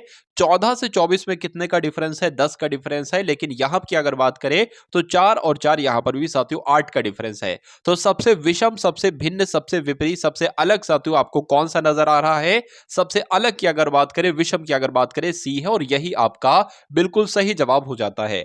अब उसके बाद देखिए साथियों नेक्स्ट नंबर का क्वेश्चन आपकी स्क्रीन पर है कि टी है, एग्जाम में दिया जाएगा, ये सीरीज दी जाती है, या तो नंबर्स की सीरीज दे दी जाए, संख्याओं की सीरीज, या लेटर्स की सीरीज दे दी जाए। इस टाइप का भी साथियों एक क्वेश्चन आपके एग्जाम में पूछा जाता है। देखिए सबसे पहले टी है, फिर आर है, फिर उसके बाद पी आ गया है, फिर एन आ गया है, फिर एल आ गया है। तो आपको बताने कि यहां पर कौन सा लेटर आ सकता है प्रश्नवाचक चिन्ह की जगह पर। तो इसको साथियों पता लगाने के लिए लेटर पोजीशन लिख लीजिए। टी साथियों किस पर होता है? T20 यानी कि टी आपका 20 पर होता है, टी से टी और टी से 20। आर की अगर बात करें 18 पर होता है, पी की अगर बात करें 16 पर, एन 14 पर और एल 12 पर होता है। तो अब साथियों उसके बाद कौन सा नंबर आएगा बताइए। चलिए देखिए यहां पर इसको देखकर हम तुरंत समझ गए कि 2-2 माइनस हो रहा है। सब में साथियों 2-2 माइनस हो रहा है, देख पा रहे हैं। तो यहां पर 2 माइनस होगा तो 10 आ जाएगा, और 10 नंबर पर साथियों क्या होता है? जे होता है। तो जे कहीं आंसर में है। अच्छा एक और बताना है, तो जे की अगर बात करें, जे में 2 माइनस करेंगे क्या आ जाएगा? एच आ जाएगा। तो जे और एच कहां पर है साथियों? ऑप्शन नंबर बी में, और यही आपका बिल्कुल सही जवाब हो जाता है। अब उसके बाद देखिए साथियों अगले नंबर का क्वेश्चन आपके स्क्रीन पर है। आपसे पूछा जा रहा है कि सी डी ई है, उसके बाद आई जे के आ गया, उसके बाद एन ओ पी आ गया। तो अब आपको बताना है इस प्रश्नवाचक चिन्ह की जगह पर साथियों क्या आएगा। इसमें भी आप क्या करेंगे? सबसे पहले लेटर पोजीशन करार लेंगे, तो आपका 3, 4, 5 हो जाएगा। उसके बाद साथियों 9 और 10 और साथियों 11 हो जाएगा। और एन की अगर बात करें 14 पर, ओ 15 पर, और पी आपका 16 पर आता है। तो अब यहां पर देखिए क्या हुआ है। चलिए देखिए यहां पर अगर बात करें 3, 4, 5, 9, 10, 11 और 14, 15, 16, 14, मतलब थोड़ा सा जो है वो सीरीज टाइप से ही आप देख पा रहे हैं। कुल मिला के इसमें कितना बड़ा हुआ है साथियों? 4 बड़ा है, ठीक है। इसमें कितना बड़ा है साथियों? 3 बड़ा है, ठीक है। तो इसमें मेरे हिसाब से 2 बढ़ेगा, यानी कि 16 है, तो 18 कुल मिला के यहां पर हो जाएगा। तो 18 की अगर बात करें, 18, 19, 20, यहां पर 3 ऐसी संख्याएं आना चाहिए। और 18 पर होता है आर, 19 पर होता है एस, और 20 पर होता है टी। तो आर एस टी क्या कहीं ऑप्शन में साथियों लिखा हुआ है? आर एस टी बिल्कुल लिखा हुआ है साथियों, ऑप्शन नंबर बी में लिखा हुआ है। तो यही आपका बिल्कुल सही जवाब हो जाता है भाई। बहुत बढ़िया, वेरी गुड क्लास। तो साथियों अभी तक अगर आपने क्लास को लाइक ना किया हो, क्लास को शेयर ना किया हो, तो क्लास को साथियों लाइक भी कर देंगे और क्लास को शेयर भी कर देंगे, ताकि ये कंटेंट सभी लोगों तक पहुंच जाए। जो लोग साथियों पेड बैच नहीं ले सकते, पेड बैच इनके पास नहीं उतने पैसे हैं 700, 800, 1000, 2000 कि वो पेड बैच लें, तो साथियों निशुल्क तरीके से एक ऐसा कंटेंट आपको दे रहा हूं, वो उस लेवल की साथियों पढ़ाई आपको करवा दूंगा जो लेवल साथियों पेड बैच में भी आपको नहीं मिलेगा। क्योंकि मैं चाहता हूं साथियों, देखिए गरीब इंसान की अगर बात करें, इंडिया में बहुत बच्चा ऐसा है जो गरीब है एक तरीके से बात करें, लेकिन उसका भी अधिकार होना चाहिए, वो भी सरकारी जॉब उसको मिलना चाहिए। अगर वर्दी की चाहत है तो उसको वर्दी मिलना चाहिए, अगर किसी अदर एग्जाम की तैयारी कर रहा है, अगर कोई अदर पोस्ट उसको चाहिए है तो वो उसको मिलना चाहिए। अमीर बच्चा साथियों पेड कोर्स लेकर तो वो नौकरी पा लेता है, पढ़कर उनसे पढ़कर पा लेता है, लेकिन गरीब बच्चा साथियों वो पेड कोर्स नहीं ले पाता है, और दुर्भाग्यवश साथियों अच्छा कंटेंट आपको उसको मिल नहीं पाता है, और फिर उसकी बाधा बहुत बड़ी हो जाती है उसकी और उसके जॉब में। लेकिन मैंने ये सोचा है साथियों कि मैं इतनी मेहनत करूंगा कि वो हर गरीब से गरीब बच्चा जिसके पास थोड़ी दिक्कत है साथियों पैसों की, अगर मेरे पढ़ाया हुआ बच्चा साथियों लग जाता है और मेरी थोड़े से एफर्ट डालकर एक उसकी सरकारी जॉब लग जाती है, उसकी हमेशा की जिंदगी सुधर जाती है, उसका परिवार सुधर जाता है। तो इससे बड़ी बात मुझे और नहीं चाहिए। पेड बैच अगर चला लूंगा तो 1,000 रुपए साथियों एक इंसान से ले लूंगा, ठीक है। 1,000 रुपए अगर एक इंसान से आया, आप यहाँ पर गेम को देखिएगा, 1,000 रुपए अगर एक इंसान से आया और 1,000 लोगों ने साथियों खरीद लिया, तो यहाँ पर कितने, यहाँ पर 10 लाख पैसे हो जाएंगे। लेकिन नहीं चाहिए। 10 लाख परिवारों की अगर बात करें, अगर 1,000 लोगों को भी साथियों मैं वो चीज दे पाया तो मेरा बहुत, मैं अपने आप को किस्मत वाला मानूंगा, ठीक है। लेकिन ये साथियों संख्या अब हजारों में नहीं, ये संख्या लाखों में जाने वाली है बहुत जल्द, आप देखिएगा। देखिए माला की ओर इशारा करते हुए किसने कहा, माला एक लड़की है। अब इस माला की तरफ इशारा करते हुए कला क्या कह रही, कला कह रही है कि वो मेरे भाई की, यानी कि माला जो है ना वो मेरे भाई की, यानी कि कला की अगर बात करें साथियों, कला का कोई भाई होगा, ठीक है, मेरे भाई की इकलौती बहन की पुत्री है। अब यहां पर एक बात सुनिए, क्या लिखा हुआ है, वहां मेरे भाई की इकलौती बहन कौन होगी। अरे भाई वो अपनी ही तो बात कर रही है, ठीक है, अपनी ही तो बात कर रही है, यानी कि वो मेरी ही पुत्री है, एक तरीके से वो ये कह रही है। तो माला का कला से क्या संबंध है साथियों, क्या संबंध है, वो पुत्री ही तो उसकी होगी। थोड़ा सोच के देखिए, विचार करके देखिए। ये जब आप इस प्रश्नों को, रिलेशन वाले प्रश्नों को खुद अनुभव नहीं करोगे जब तक, तो कोई दुनिया में इस प्रश्न की, इस तरह के प्रश्नों को आपको सिखा नहीं सकता जब आप खुद नहीं महसूस करोगे। और ये प्रश्न महसूस पर ही आधारित होते हैं, भावना पर ही आधारित होते हैं। उसके बाद देखिए अगले नंबर का प्रश्न आपकी स्क्रीन पर है, यदि राम शाम से कम तेज दौड़ता है। चलिए, तो राम की अगर बात करते हैं साथियों, राम जो है ना ये शाम से कम तेज दौड़ता है, तो साथियों शाम आगे होगा, राम पीछे हो जाएगा, ठीक है। उसके बाद कहा गया है कि शाम जो है ना, शाम यानी कि ये शाम जो है ये लाल जितना ही तेज दौड़ता है, यानी कि जितना तेज शाम दौड़ता है उतना तेज लाल दौड़ता है, लेकिन राम कम तेज दौड़ता है शाम से भी और लाल से भी। उसके बाद कहा गया है, क्या कहा गया है कि शाम लाल जितना ही तेज दौड़ता है किंतु टॉम से कम तेज दौड़ता है, यानी कि टॉम साथियों इन तीनों से तेज दौड़ता है, इतना हमें पता चल गया। उसके बाद कहा गया है कि तो सबसे तेज कौन दौड़ता है, तो भैया सबसे तेज कौन दौड़ता है, टॉम दौड़ता है, और यही आपसे पूछा गया था। तो आंसर आपका जो जाएगा वो ऑप्शन नंबर सी के साथ जाएगा भाई, बहुत बढ़िया, वेरी गुड क्लास। अब उसके बाद देखिए अगले नंबर का साथियों क्वेश्चन आपकी स्क्रीन पर आ चुका है। देखिए यहां पर साथियों कुछ लिखा हुआ है कि एप्रिसिएशन लिखा हुआ है, इसको क्या, एप्रिसिएशन की अगर बात करें, ये कोड लिखा हुआ है उसका, ये कोड लिखा हुआ है, तो रिसेप्शन का साथियों कोड क्या होगा, ए बी सी या डी। देखिए सबसे पहले हम ये समझते हैं, क्या ए का कोड 1 है, क्या पीपी का कोड 7 है, ये हमें देखना है। अगर ये ऐसा है तो अब हम इसकी तरफ बढ़ते हैं, हमें आर का कोड चाहिए है, और देखिए इसमें कहीं आर है या नहीं है, आर यहां पर है, और आर का कोड क्या है, 3 है। तो देखिए साथियों इसकी जगह पर 3 आ जाएगा, क्या 3 कहीं ऑप्शन में है या नहीं है, ये देखिए सबसे पहले अगर बात करें, देखिए ये 3 नहीं है साथियों, मेरे हिसाब से ये 8 होना चाहिए। तो आर का कोड क्या हो गया साथियों, 8 हो गया, और 8 सभी में है, तो इसका मतलब है यही यहां पर कुछ हो रहा है। अब यहां पर एक चीज देख लीजिए साथियों, ये सेम है, इसका निकाल भी लोगे तो कोई आंसर तक नहीं पहुंच पाओगे। यहां पर भी सब की अगर बात करें सेम है, 6 ज्यादातर है। यहां पर अगर बात करें साथियों, यहां पर अगर बात करें लास्ट के, देख लीजिए आप थोड़ा सा कोशिश करके, इनकी अगर बात करें, इनका कोड 5 है तो 5 लिख दीजिए, उसके बाद ओ का कोड 6 है तो 6 लिख दीजिए, आई का कोड क्या है, आई का कोड 4 है, और टी का कोड साथियों 9 है। तो 94 65 साथियों कौन से ऑप्शन में आ रहा है, तो 94 65 की अगर बात करें यहां पर आ रहा है और यहां पर आ रहा है। अब एक और मंजिल दूर, देखिए पी की अगर बात करें, पी का कोड क्या है, 7 है, तो 7 देख लीजिए, 7 किस ऑप्शन में है, 7 साथियों इस ऑप्शन में है, तो यही आपका बिल्कुल सही जवाब हो जाता है। और जिनका भी आंसर यहां पर ऑप्शन नंबर बी है तो बिल्कुल करेक्ट भाई, बहुत बढ़िया, वेरी गुड क्लास। चलिए साथियों मैंने आपके लिए सोचा है कि जो आपका एग्जाम है यूपी पुलिस कांस्टेबल का, जो री एग्जाम आपके लिए होने वाला है, इसमें मैं आपको इस हद तक पढ़ा दूंगा, इतना पढ़ा दूंगा कि आपके जो साथियों 37 क्वेश्चन आएंगे हिंदी में, 37 में से 37 का आपका स्कोर आएगा। मैं आपको इतना पढ़ा दूंगा, इतना रीजनिंग में मैं आपको एक्सपर्ट बना दूंगा कि जो भी 55-56 क्वेश्चन आएंगे उसमें 55/55 का आपका स्कोर आएगा। और महज इन 2 सब्जेक्ट में अगर आप 100% क्वेश्चन कर देते हैं 100% एक्यूरेसी के साथ, तो कोई दुनिया की ताकत नहीं आपको सिलेक्ट होने से रोकने की। आपके 99% चांस हो जाते हैं सिलेक्शन के, ठीक है ना, और जिसके 99% चांस हो जाते हैं तो ये समझ लीजिए उसका सिलेक्शन बहुत आराम से हो जाए। अगर मैथ की हम बात करते हैं तो मैथ में 20 क्वेश्चन आएंगे, ज्यादा नहीं कहता मैं, 18 से 19 का यहां पर मैं आपको कहता हूं कि 18 से 19 प्रश्न आप बहुत आराम से कर डालेंगे। और ये 3 सब्जेक्ट अगर आपने साथियों बना लिए ना, तो कोई दुनिया की ताकत नहीं है कि आपको रोक पाए। अब देखिए साथियों, जीके है, उसके अलावा करंट अफेयर है, उसके अलावा यूपी जीके है। यूपी जीके की जब हम बात करते हैं तो लगभग 8 7-8 के पास क्वेश्चन पूछे जाते हैं। यहां पर साथियों 6-7 के आसपास क्वेश्चन पूछे जाते हैं, बाकी यहां पर आपके क्वेश्चन पूछ लिए जाते हैं, मान लीजिए साथियों जितने भी 24-25 जितने भी बने।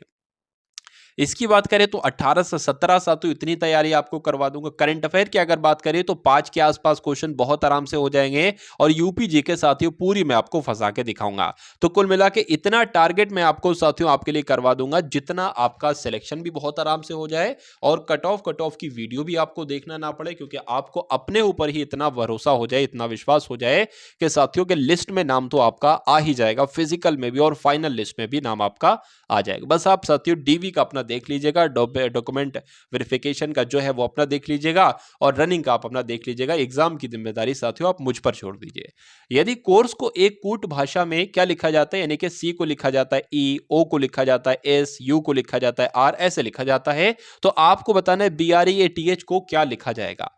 चलिए तो यहां पर देखिए, अगर बात करें ये ऐसा तो नहीं सी ये यहां पर है और ये यहां पर आ गई, ये ओ यहां पर है तो यहां पर, मतलब ऐसे करके ये करके, और फिर यू आपका ये आया है, और आर आपका फिर ये आया है, एस आपका ये आया है, और ई आपका ये आया, तो ऐसा ही कोई दिक्कत नहीं है। एच सबसे अंत में है तो पहले आ जाएगा, फिर साथियों टी आ जाएगा, फिर ये ए आ जाएगा, और फिर ये ई आ जाएगा, फिर आपका आर आ जाएगा, और फिर बी आ जाएगा।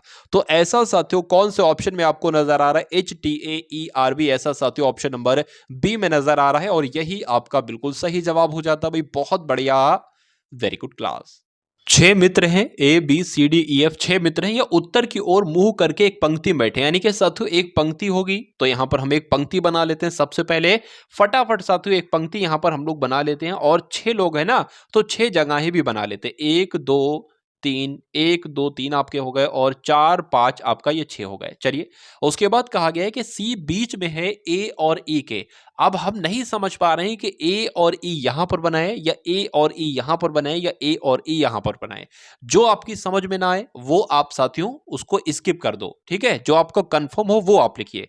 उसके बाद लिखा हुआ है साथियों, क्या लिखा हुआ है, पहले तो ये लिख दिया कि सी बीच में है ए और ई के, नहीं बता पा रहे हैं कोई दिक्कत नहीं। उसके बाद लिखा है कि बी जो है ना, बी ये ई के निकटतम दाएं है, तो ई मान लीजिए हम यहां पर बना लेते हैं, ठीक है, ई यहां पर बना लेते हैं। अब उसके बाद कहा गया कि ई के निकटतम दाएं हैं, तो ई के निकटतम दाएं कौन है साथियों, बी है, तो ये भी बना लिया। अब मैं आपको बता रहा हूं कि ई हम यहां पर भी तो बैठा सकते थे, ई हम यहां पर भी बैठा सकते थे, ये मैं आपको अभी बताऊंगा, देखिएगा आप। देखिए बी जो है ना, ई के निकटतम दाएं कौन है, बी है, लेकिन डी के बाएं हैं, ठीक है ना, डी के बाएं हैं, तो डी साथियों यहां पर आपका आ जाएगा।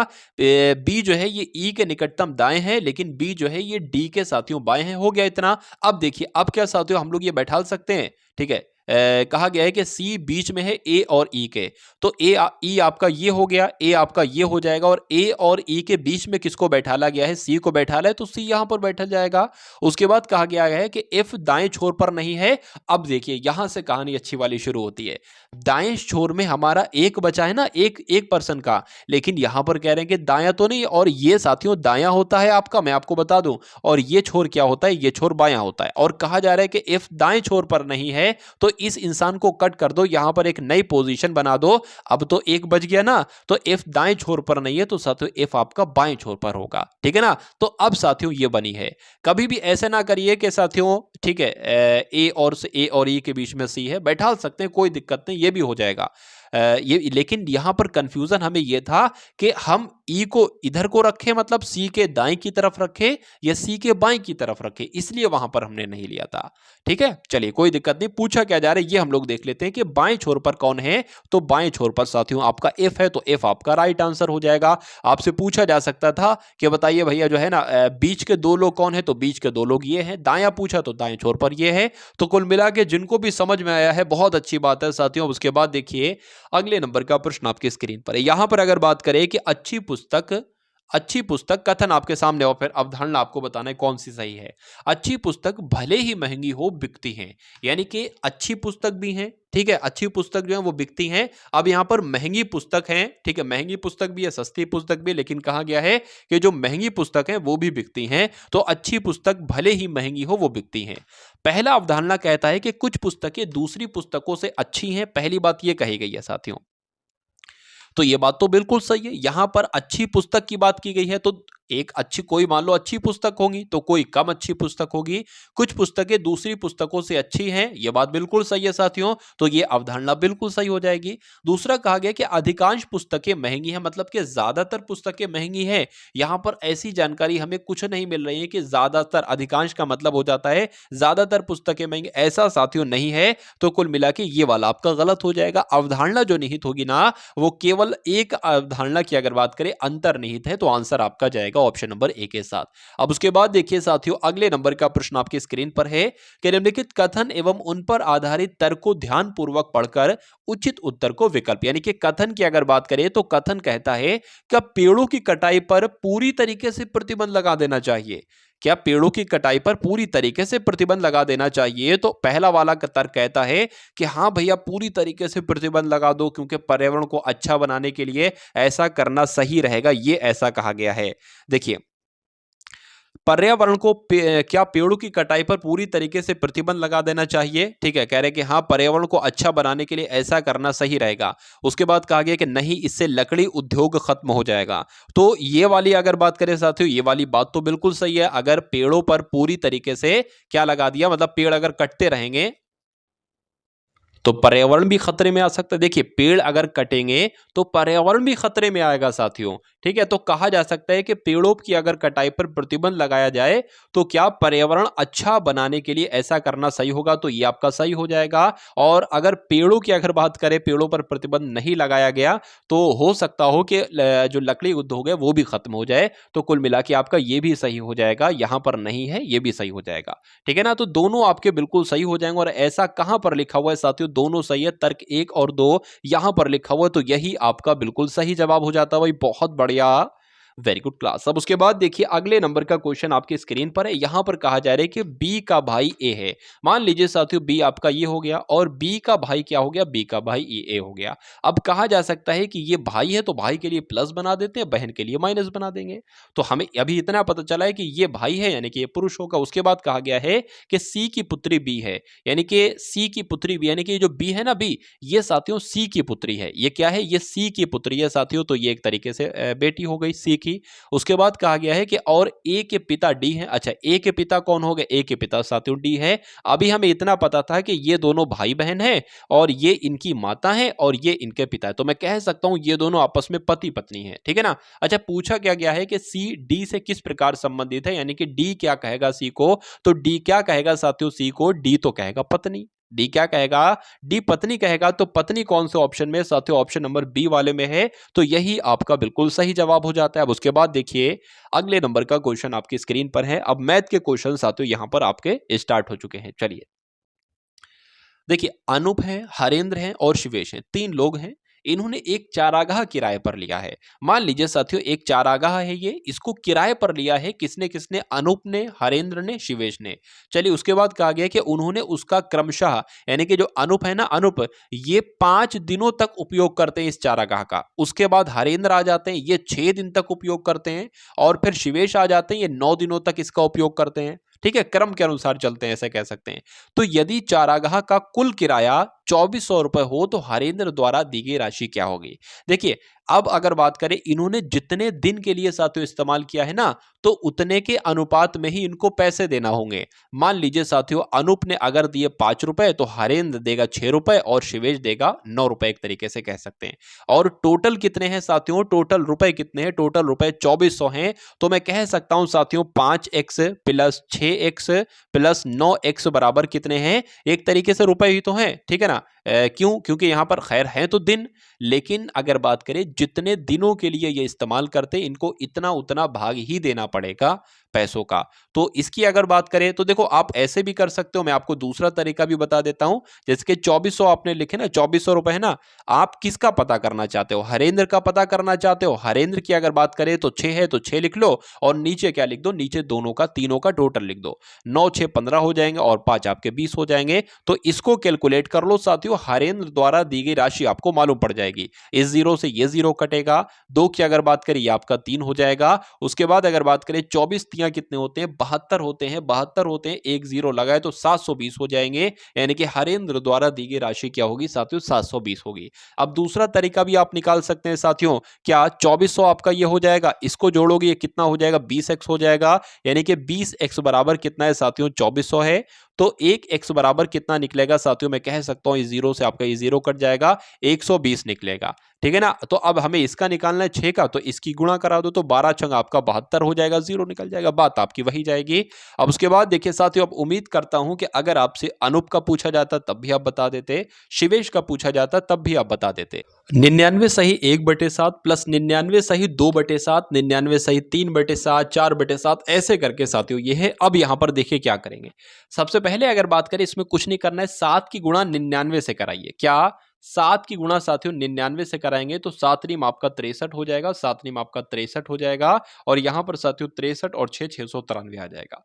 तो 693 और एक कितना हो जाएगा साथियों, 600 आपका 94 हो जाएगा, और यहां पर 7 आ जाएगा। अब देखिए इससे इसकी गुणा कराओगे तो आएगा 693, लेकिन साथियों 2 जुड़ जाएगा तो क्या हो जाएगा साथियों, क्या हो जाएगा, 694 हो जाएगा, 7 हो जाएगा। अब 693 में 2 जोड़ेंगे, 94 थोड़े 95 हो जाएगा, तो 95 यहां पर हमने लिख दिया। अब एक बात यहां पर नोटिस करेंगे आप, 1 था, 2 था, 3 था, 4 था, 5 था, 6 था, तो कुल मिला के ठीक है 694 था, फिर 95 हो गया, फिर आपका कितना हो जाएगा, 696 हो जाएगा, 7 प्लस आपका 697 हो जाएगा, 7 और प्लस आपका कितना हो जाएगा, 698 हो जाएगा बटे 7, ठीक है ना। तो इतना साथियों अगर बात करें, इतना आपके सामने आ जाएगा, एक और आ जाएगा साथियों 699 बटे 7। अब देखिए नीचे 7 7 है, तो नीचे 7 की अगर बात करें एक बार लिख लीजिए, और इन सब को साथियों ऊपर वाले नंबर को जोड़ दीजिए। जो भी ऊपर नंबर आए जोड़ने पर वो उसके ऊपर ये यहां पर लिखिए, और दोनों की भाग करा दीजिए साथियों, आंसर आपका आपके सामने आ जाएगा, कोई दिक्कत नहीं है। तो इसको साथियों एक बार तरीके से बात करें तो जोड़ लीजिए, देखिए इसको ऐसे जोड़ लो, 600 600 600 600 यहां पर है, ठीक है। तो ये आपका कितना हो जाएगा, और कितने नंबर है, 6 है, तो 6 चंग 3600, 3600 तो साथियों एक आपका हो जाएगा, 3600 एक हो जाएगा, और ये जो थोड़े थोड़े नंबर है ना, इनको भी एक तरीके से जोड़ लेते हैं, चलिए। तो यहां से जोड़ लेते हैं साथियों, 9 और 8 कितना हो जाएगा साथियों, 8 16 17 हो जाएगा। 17 की अगर बात करें और 7 कितना होता है साथियों, 17 और 7 आपका 24 हो जाएगा, ठीक है। 24 की अगर बात करें, 24 आपका 6 30 हो जाएगा, 30 और 5 कितना हो जाएगा, 35, 35 और 4 कितना हो जाएगा, 39 हो जाएगा, यानी कि 39 का 9 आ जाएगा, और फिर 3 आ जाएगा, 3 और 9 12 हो जाएंगे, 9 कम 9 18 हो जाएंगे, 18 और 3 21 हो जाएंगे। 21 की अगर बात करें साथियों, ये आपका 30 हो जाएंगे, 30 की अगर बात करें 39 हो जाएंगे, 39 की अगर बात करें 48 हो जाएंगे, और 48 के बाद साथियों कितने हो जाएंगे, 48 और 10 कितने होते हैं, 58, 58 यानी कि 57 कुल मिला के हो जाएंगे। तो ये आपके 57 आ गए। तो अब इनको जोड़ लीजिए साथियों, 3600 और कितना है, ठीक है 579, 579 हो जाएगा, तो 9 आ जाएगा, 7 आ जाएगा, यहां पर साथियों 4 आ जाएगा। तो मैं कह सकता हूं कि 4100, ठीक है, 79 की भाग किससे दोगे साथियों, 7 से दोगे, दे देते हैं। तो 7 पंजे कितना हो जाएगा, 35 हो जाएगा, 6 जाएगा 67 हो जाएगा, 7 नीम आपका 63 हो जाएगा, ठीक है ना, 63 हो जाएगा, 4 जाएगा 49 हो जाएगा, 7 सत्ते आपके 49 हो जाएंगे। तो 597 साथियों आपका सही जवाब आएगा। और ऐसा कौन से ऑप्शन में है, तो ऐसा ऑप्शन नंबर डी में है, तो यही आपका बिल्कुल सही जवाब हो जाता है। दो संख्याओं को 33 से अलग अलग भाग देने पर, यानी कि एक संख्या है मान लीजिए, उसको 33 से भाग दिया जाता है, फिर 33 से भाग दिया जाता है, क्या कहा गया, दो संख्याओं को 33 से अलग अलग भाग देने पर शेष फल क्रमशः 21 और 28 प्राप्त होता है। यदि उन दोनों संख्याओं के योगफल को 33 से भाग दिया जाए तो शेष फल क्या प्राप्त होगा। देखिए इस टाइप का क्वेश्चन है, हजारों हजार बच्चा होगा कि इस टाइप के क्वेश्चन को नहीं कर पाएगा। तो इस टाइप के क्वेश्चन को साथियों मैं कैसे आपको कराऊंगा, ये आप एक बार देख लीजिए। देखिए क्या कहा गया है कि दो संख्याएं हैं, इनको 33 से साथियों अगर भाग दिया जाता है तो कितना बचता है, पहली संख्या को भाग देते तो 21 बचता है। तो साथियों इसका मतलब यह है कि साथियों वो संख्या क्या हो सकती है, वो संख्या की अगर बात करें, एक तो वो 33 का गुणज होगा, 33 से भाग चली जाती है तो वो 33 का गुणज होगा साथियों। तो मैं कह सकता हूं कि वो संख्या 33x होगी, और 21 शेषफल बचता है, तो वो 21 भी अगर हम इसमें जोड़ देते हैं तो वो एक संख्या हमें मिल जाती है। यानी कि पहली संख्या साथियों वो ये हो गई। और दूसरी संख्या की बात करें, जब उसको भाग दिया जाता है 33 से, ठीक है ना, तो 33 का तो वो गुणज है, लेकिन उसके अलावा 28 भी उसके अंदर है, क्योंकि 28 साथियों उसमें बाद में शेषफल बचता है। तो मैं कह सकता हूं दूसरी संख्या साथियों आपकी ये हो गई, दूसरी संख्या आपकी ये हो गई। तो पहली संख्या आपको मालूम पड़ गई, दूसरी संख्या आपको मालूम पड़ गई। उसके बाद कहा गया कि अगर उन दोनों संख्याओं का योगफल, यानी कि उन दोनों संख्याओं को अगर जोड़ दिया जाए और उसको 33 से भाग दिया जाए तो क्या शेषफल प्राप्त होगा। तो ये पहली संख्या है, ये दूसरी संख्या है, दोनों संख्याओं को क्या कीजिए, दोनों संख्याओं को एक तरीके से जोड़ दीजिए। तो 33x को जोड़ोगे साथियों तो हम लिख लेते हैं 33x प्लस 33x, ठीक है ना। उसके बाद साथियों 21 भी है और 28 भी है, तो 21 प्लस आपका कितना हो जाएगा, 28 हो जाएगा। यहां पर 33x प्लस इसको किससे भाग देना है, इस पूरे को 33 से भाग देना है कहा गया है ना। तो फिर उसके बाद क्या शेषफल बचता है वो मुझे बताइए। देखिए 33x प्लस 33x, इसको अगर बात करें जोड़ेंगे तो कितना आ जाएगा, 8 1 9 4 4 आपका इतना, यानी कि इस पूरे को साथियों किससे भाग देना है, प्रश्न में कहा गया है कि 33 से भाग दीजिए और फिर बताइए क्या शेषफल बचता है। देखिए ये संख्या 33 का गुणज होगी, तो ये तो 33 से पूरी पूरी विभाजित हो जाएगी, कुछ नहीं बचेगा यहां पर। ये संख्या भी साथियों एक तरीके से पूरी पूरी विभाजित हो जाएगी। इसकी अगर बात करें तो उन 33 से अगर 49 को भाग दोगे तो इसके अंदर जो 33 है ना वो तो पूरा पूरा भाग हो जाएगा, लेकिन इसमें शेषफल क्या बचेगा, 33 तो पूरा पूरा भाग हो गया, शेषफल क्या बचा, 33 से लेकर 40 तक साथियों कितने बच गए, 7 बच गए, 7 बच गए और प्लस 9 बच गए, यानी कि इसको जब भाग दोगे तो 16 बचेगा। तो वही तो आपसे पूछा गया कि शेषफल क्या प्राप्त होगा, इस पूरी संख्या को 33 से भाग देंगे तो शेषफल कितना प्राप्त होगा, 16 प्राप्त होगा, और 16 आंसर आपका ऑप्शन नंबर डी में है। तो यही आपका बिल्कुल सही जवाब हो जाता है। बहुत आसान तरीके से मैंने आपको समझाया, किताबों में थोड़ा थोड़ा डिफिकल्ट टाइप से साथियों सॉल्यूशन दे रखा है। उसके बाद देखिए दो संख्याओं का योगफल कितना है, 84 है, उनका मासा कितना है, 12 है। ऐसी संख्याओं के कुल युग्मों की संख्या क्या है। अब यहां पर एग्जामिनर साथियों अगर थोड़ा सा डिफिकल्ट करेगा तो ऐसी संख्याओं के कुल युग्मों की संख्या आपसे पूछ लेगा, और बच्चा यहां पर देखकर और भैया ये युग्मों की कुल संख्या क्या देखकर घबराकर उस क्वेश्चन को स्किप कर देगा। लेकिन जो साथियों टारगेट सिलेक्शन नाम के चैनल से पढ़ा होगा वो इसका टाइप के क्वेश्चन को कर देगा और बहुत सारे लोगों को, हजारों हजार लड़कों को पीछे छोड़ देगा। तो कुल मिला के अगर बात करें साथियों इस टाइप के क्वेश्चन को आप किस टाइप से करेंगे, देखिए क्या कहा गया है, मैं आपको जब भी बताता हूं कि एक तो साथियों अगर आपको दोनों संख्याएं दी हो, ठीक है, क्या आपको दिया हो, आपको मासा दिया हो, ठीक है, या मैं कह सकता हूं साथियों या तो ऐसे कर लो, दो संख्याओं का योगफल कितना है, दो संख्याओं का योगफल 84 है और मासा कितना है साथियों 12 है, ठीक है ना, मासा कितना है 12 है। तो मैं कह सकता हूं पहली संख्या की अगर बात करें x है और दूसरी संख्या मान लीजिए साथियों y है। मैं आपसे कहता हूं कि अगर दो प्रश्न में दो संख्याएं दे रखी हों और क्या दे रखा हो, या दो संख्याओं का अनुपात दे रखा हो या और मासा दे रखा हो, तो उस अनुपात की गुणा करा देना मासा से, पहली संख्या मालूम पड़ जाएगी, उस अनुपात की गुणा करा देना मासा से, दूसरी संख्या मालूम पड़ जाएगी। तो इसकी अगर गुणा कराएं तो 12x आएगा, यानी कि ये क्या हो जाएगी, ये पहली संख्या हो जाएगी। इसकी इससे गुणा कराएंगे यानी कि 12y हो जाएगी, ये क्या हो जाएगी, दूसरी संख्या हो जाएगी। इतना बात आपको साथियों समझ में आ गई होगी। अच्छा उसके बाद क्या कहा गया है कि दो संख्याओं का योगफल 84 है, पहली संख्या ये है, दूसरी संख्या ये है, यानी कि 12x पहली संख्या और 12y दूसरी संख्या, इनका योगफल दे रखा है, दो संख्याओं का योगफल 84 है। तो दो संख्याओं का योगफल कितना हो गया, 84 हो गया। 12 की अगर बात करें, 12 ऐसा करें कॉमन ले ले, 12 आपका कॉमन हो जाएगा तो अंदर क्या बचेगा, x प्लस वाई बचेगा, बराबर 84 बचेगा। तो मैं कह सकता हूं साथियों x प्लस वाई बराबर कितना आ जाएगा आपका, देखिए 12 की अगर बात करें 12 भाग में आ जाएगा, 12 कम 12, 12 पंजे 60, 12 छंग 72, 12 सत्ते 84, यानी कि x प्लस वाई बराबर कितना आ जाएगा, 7 आ जाएगा। अगर आपसे ही पूछता दोनों संख्याओं का कुल योग कितना होता तो आप बताते 7, लेकिन इसमें पूछा गया है कि ऐसी संख्याओं के यानी कि उनका कुल योग में बताना है, यानी कि आपको बताना है कि 7 को आप किस तरीके से लिख सकते हो। तो 7 को आप साथियों 6,1 भी लिख सकते हो, यानी कि इन दोनों को जोड़ोगे तो 7 आएगा। आप साथियों ऐसे भी लिख सकते हो, तो 2 और कितना लिख सकते हो साथियों, 5 लिख सकते हो, ऐसे भी लिख सकते हो, या 5 और 2 भी लिख सकते हो। आप साथियों ऐसे भी लिख सकते हो, कितना लिख सकते हो साथियों, देखिए 3 और 4, 3 और 4 भी लिख सकते हो, 3 और 4 भी लिख सकते हो। अब या तो इसको पलट भी सकते हो, 4 3 भी लिख सकते हो, 4 + 3 भी लिख सकते हो। इसके अलावा मेरे हिसाब से साथियों और नहीं लिखा जा सकता 7 को अलग तरीकों से।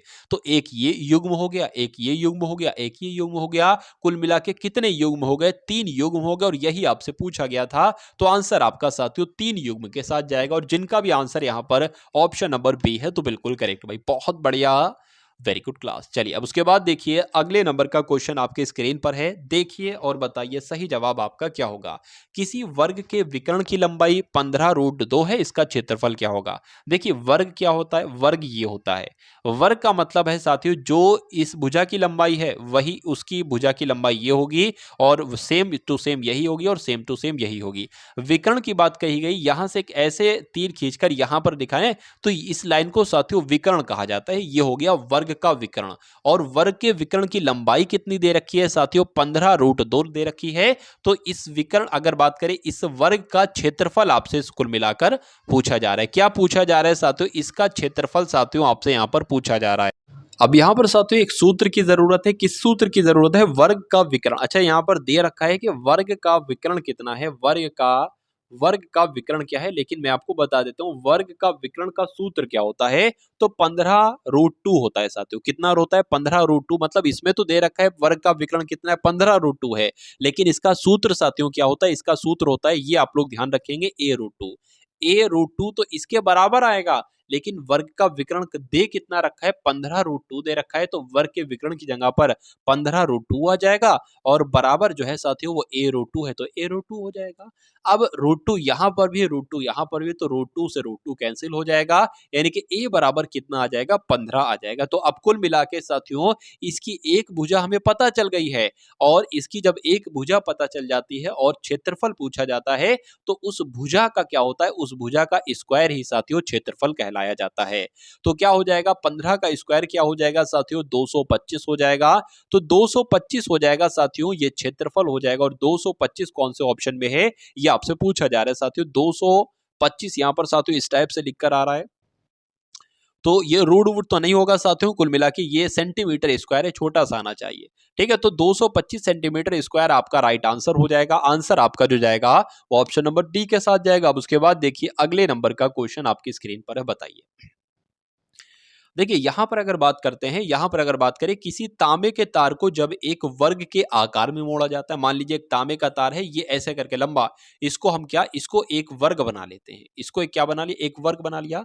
तो वह 121 सेंटीमीटर ये स्क्वायर लिखा होना चाहिए, ये स्क्वायर ही है कुल मिलाकर, ठीक है। मतलब जब इसको मोड़ा जाता है, वर्ग बनाया जाता है, तो 121 सेंटीमीटर क्षेत्रफल वाला क्षेत्रफल को घेरता है, यानी कि इसका जो क्षेत्रफल फर निकलता है ना वो कितना निकलता है? 121 निकलता है।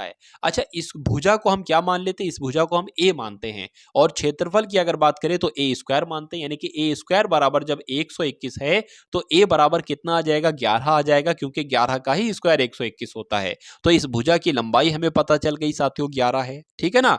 अब अगर बात करें साथियों इसका, उसके बाद क्या कहा गया है कि यदि उसी तार को एक वृत्त के आकार में मोड़ा जाता है, यानी कि इस तार को एक वृत्त के आकार में मोड़ लिया जाता है, तो मोड़े गए, क्या लिखा हुआ है, तो तार द्वारा घेरे गए क्षेत्रफल का, यानी कि वृत्त का क्षेत्रफल आपसे अब पूछा जा रहा है, वृत्त का क्षेत्रफल आपसे पूछा जा रहा है। चलिए कोई दिक्कत नहीं है। देखिए सबसे पहली बात मैं आपको अगर बताऊं, अगर किसी चीज से, तार हो कुछ भी हो, उससे कोई वर्ग बनाया जाता है और उससे ही कोई वृत्त बना दिया जाता है तो दोनों का परिमाप सेम होता है। अच्छा इसका क्या परिमाप होता है? इसका परिमाप होता है साथियों 4a और कुल मिला के इसका क्या परिमाप होगा? 2πr इसका परिमाप होगा, यानी कि ये बराबर होंगे क्योंकि एक ही तार से बनाई गई दोनों चीजें।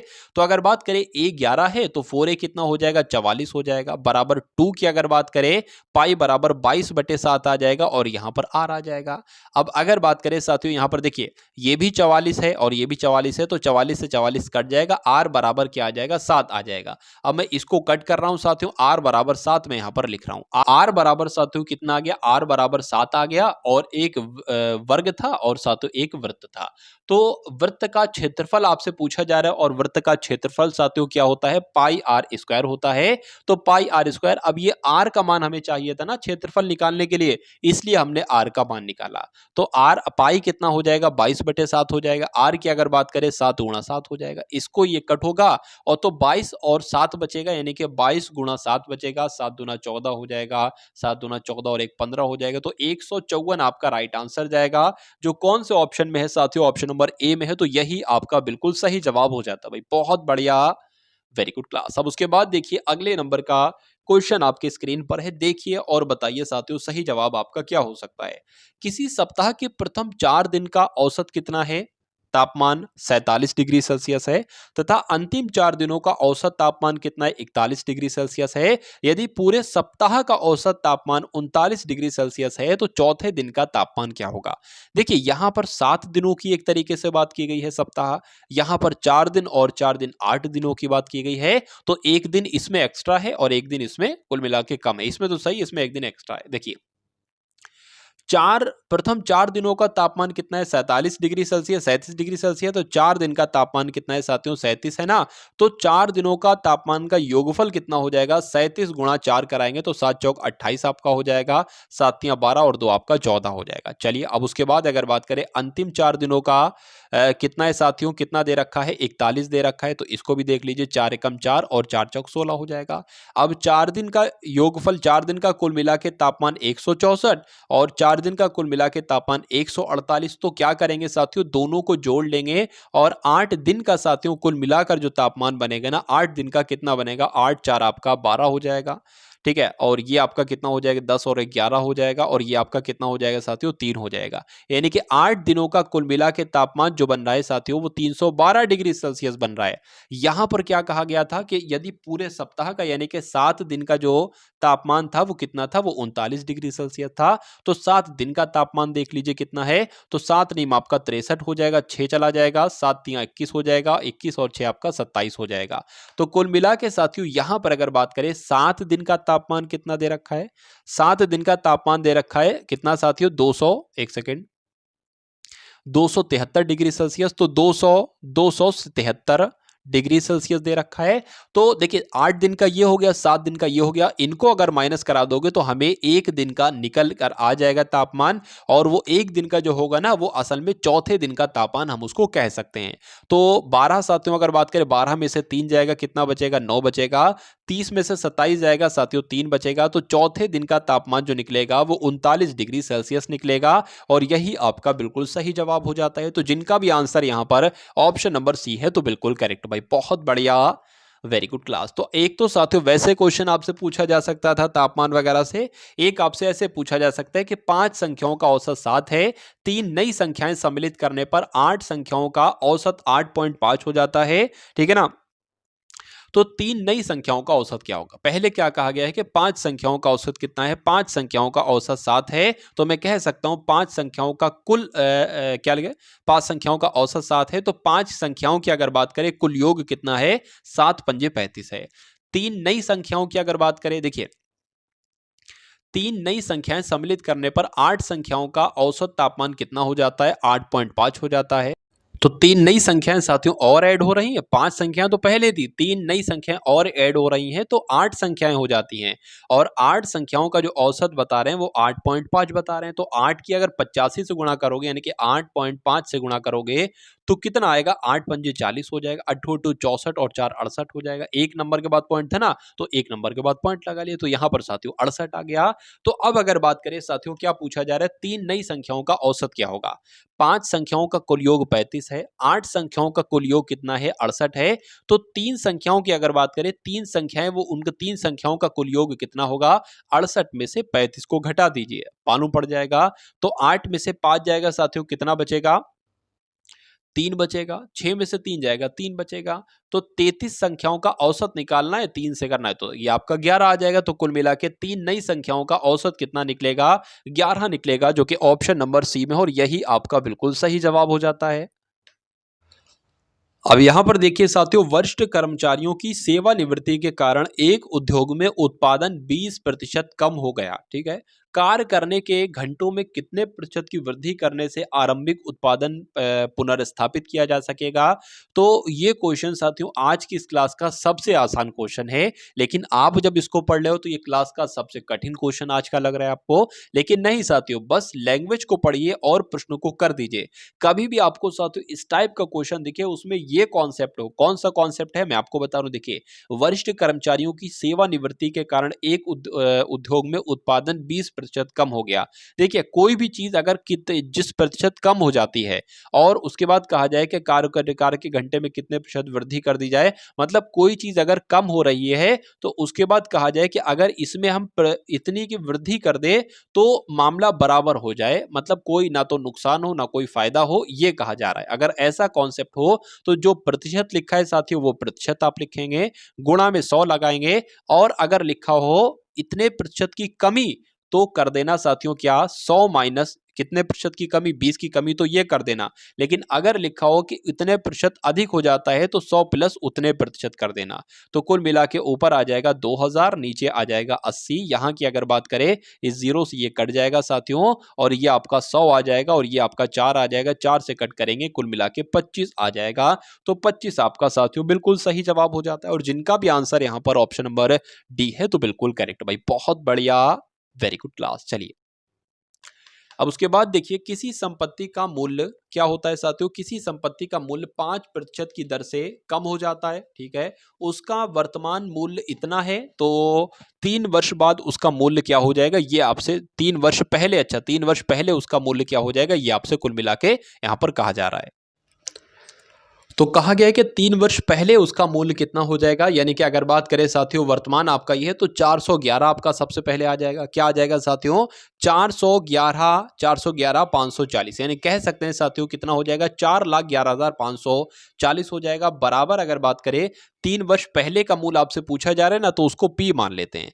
और यहां पर अगर बात करें एक माइनस की अगर बात करें पहले कहा जा रहा है तो माइनस आ जाएगा, 5% बटे कितना आ जाएगा, 100 आ जाएगा। कुल मिला के साथियों इतना आपके सामने यहां पर आ चुका है। चलिए, तो अब इतनी बात समझ गए ना, और 3 वर्ष पहले की बात चल रही है तो इसलिए साथियों हमें यहां पर 3 लिखना पड़ेगा। अब देखिए उसके बाद क्या होता है, 4,11,054 की अगर बात करें ये लिख देते हैं, ठीक है, सॉरी 4,11,540 ये हो जाएगा, और P आपका ये हो जाएगा। यहां पर अगर बात करें इससे आपका 100 कटेगा, 20 हो जाएगा, तो 20 से कम 20, 20 और 1, अब यहां पर 1 आ गया है, और तो 20 से कम 20, 20 में से 1 जाएगा तो कितना बचेगा साथियों, 19 बचेगा, तो 19 बटे 20 यहां पर आ जाएगा, और यहां पर क्यूब आ जाएगा। क्यूब लिखा है तो इसको 3 बार लिख दो साथियों, ये मैंने इसको 3 बार लिख दिया, 19 बटे 20, 19 बटे 20 गुणा 19 बटे 20। चलिए अब मैं आपको बताता हूं कि इस 20 20 20 की गुणा किससे हो जाएगी, इससे हो जाएगी, क्योंकि क्रॉस में मल्टीप्लाई होती है, और 19 19 19 की भाग यहां पर नीचे आ जाएगा, और P उसको कैलकुलेट कर दोगे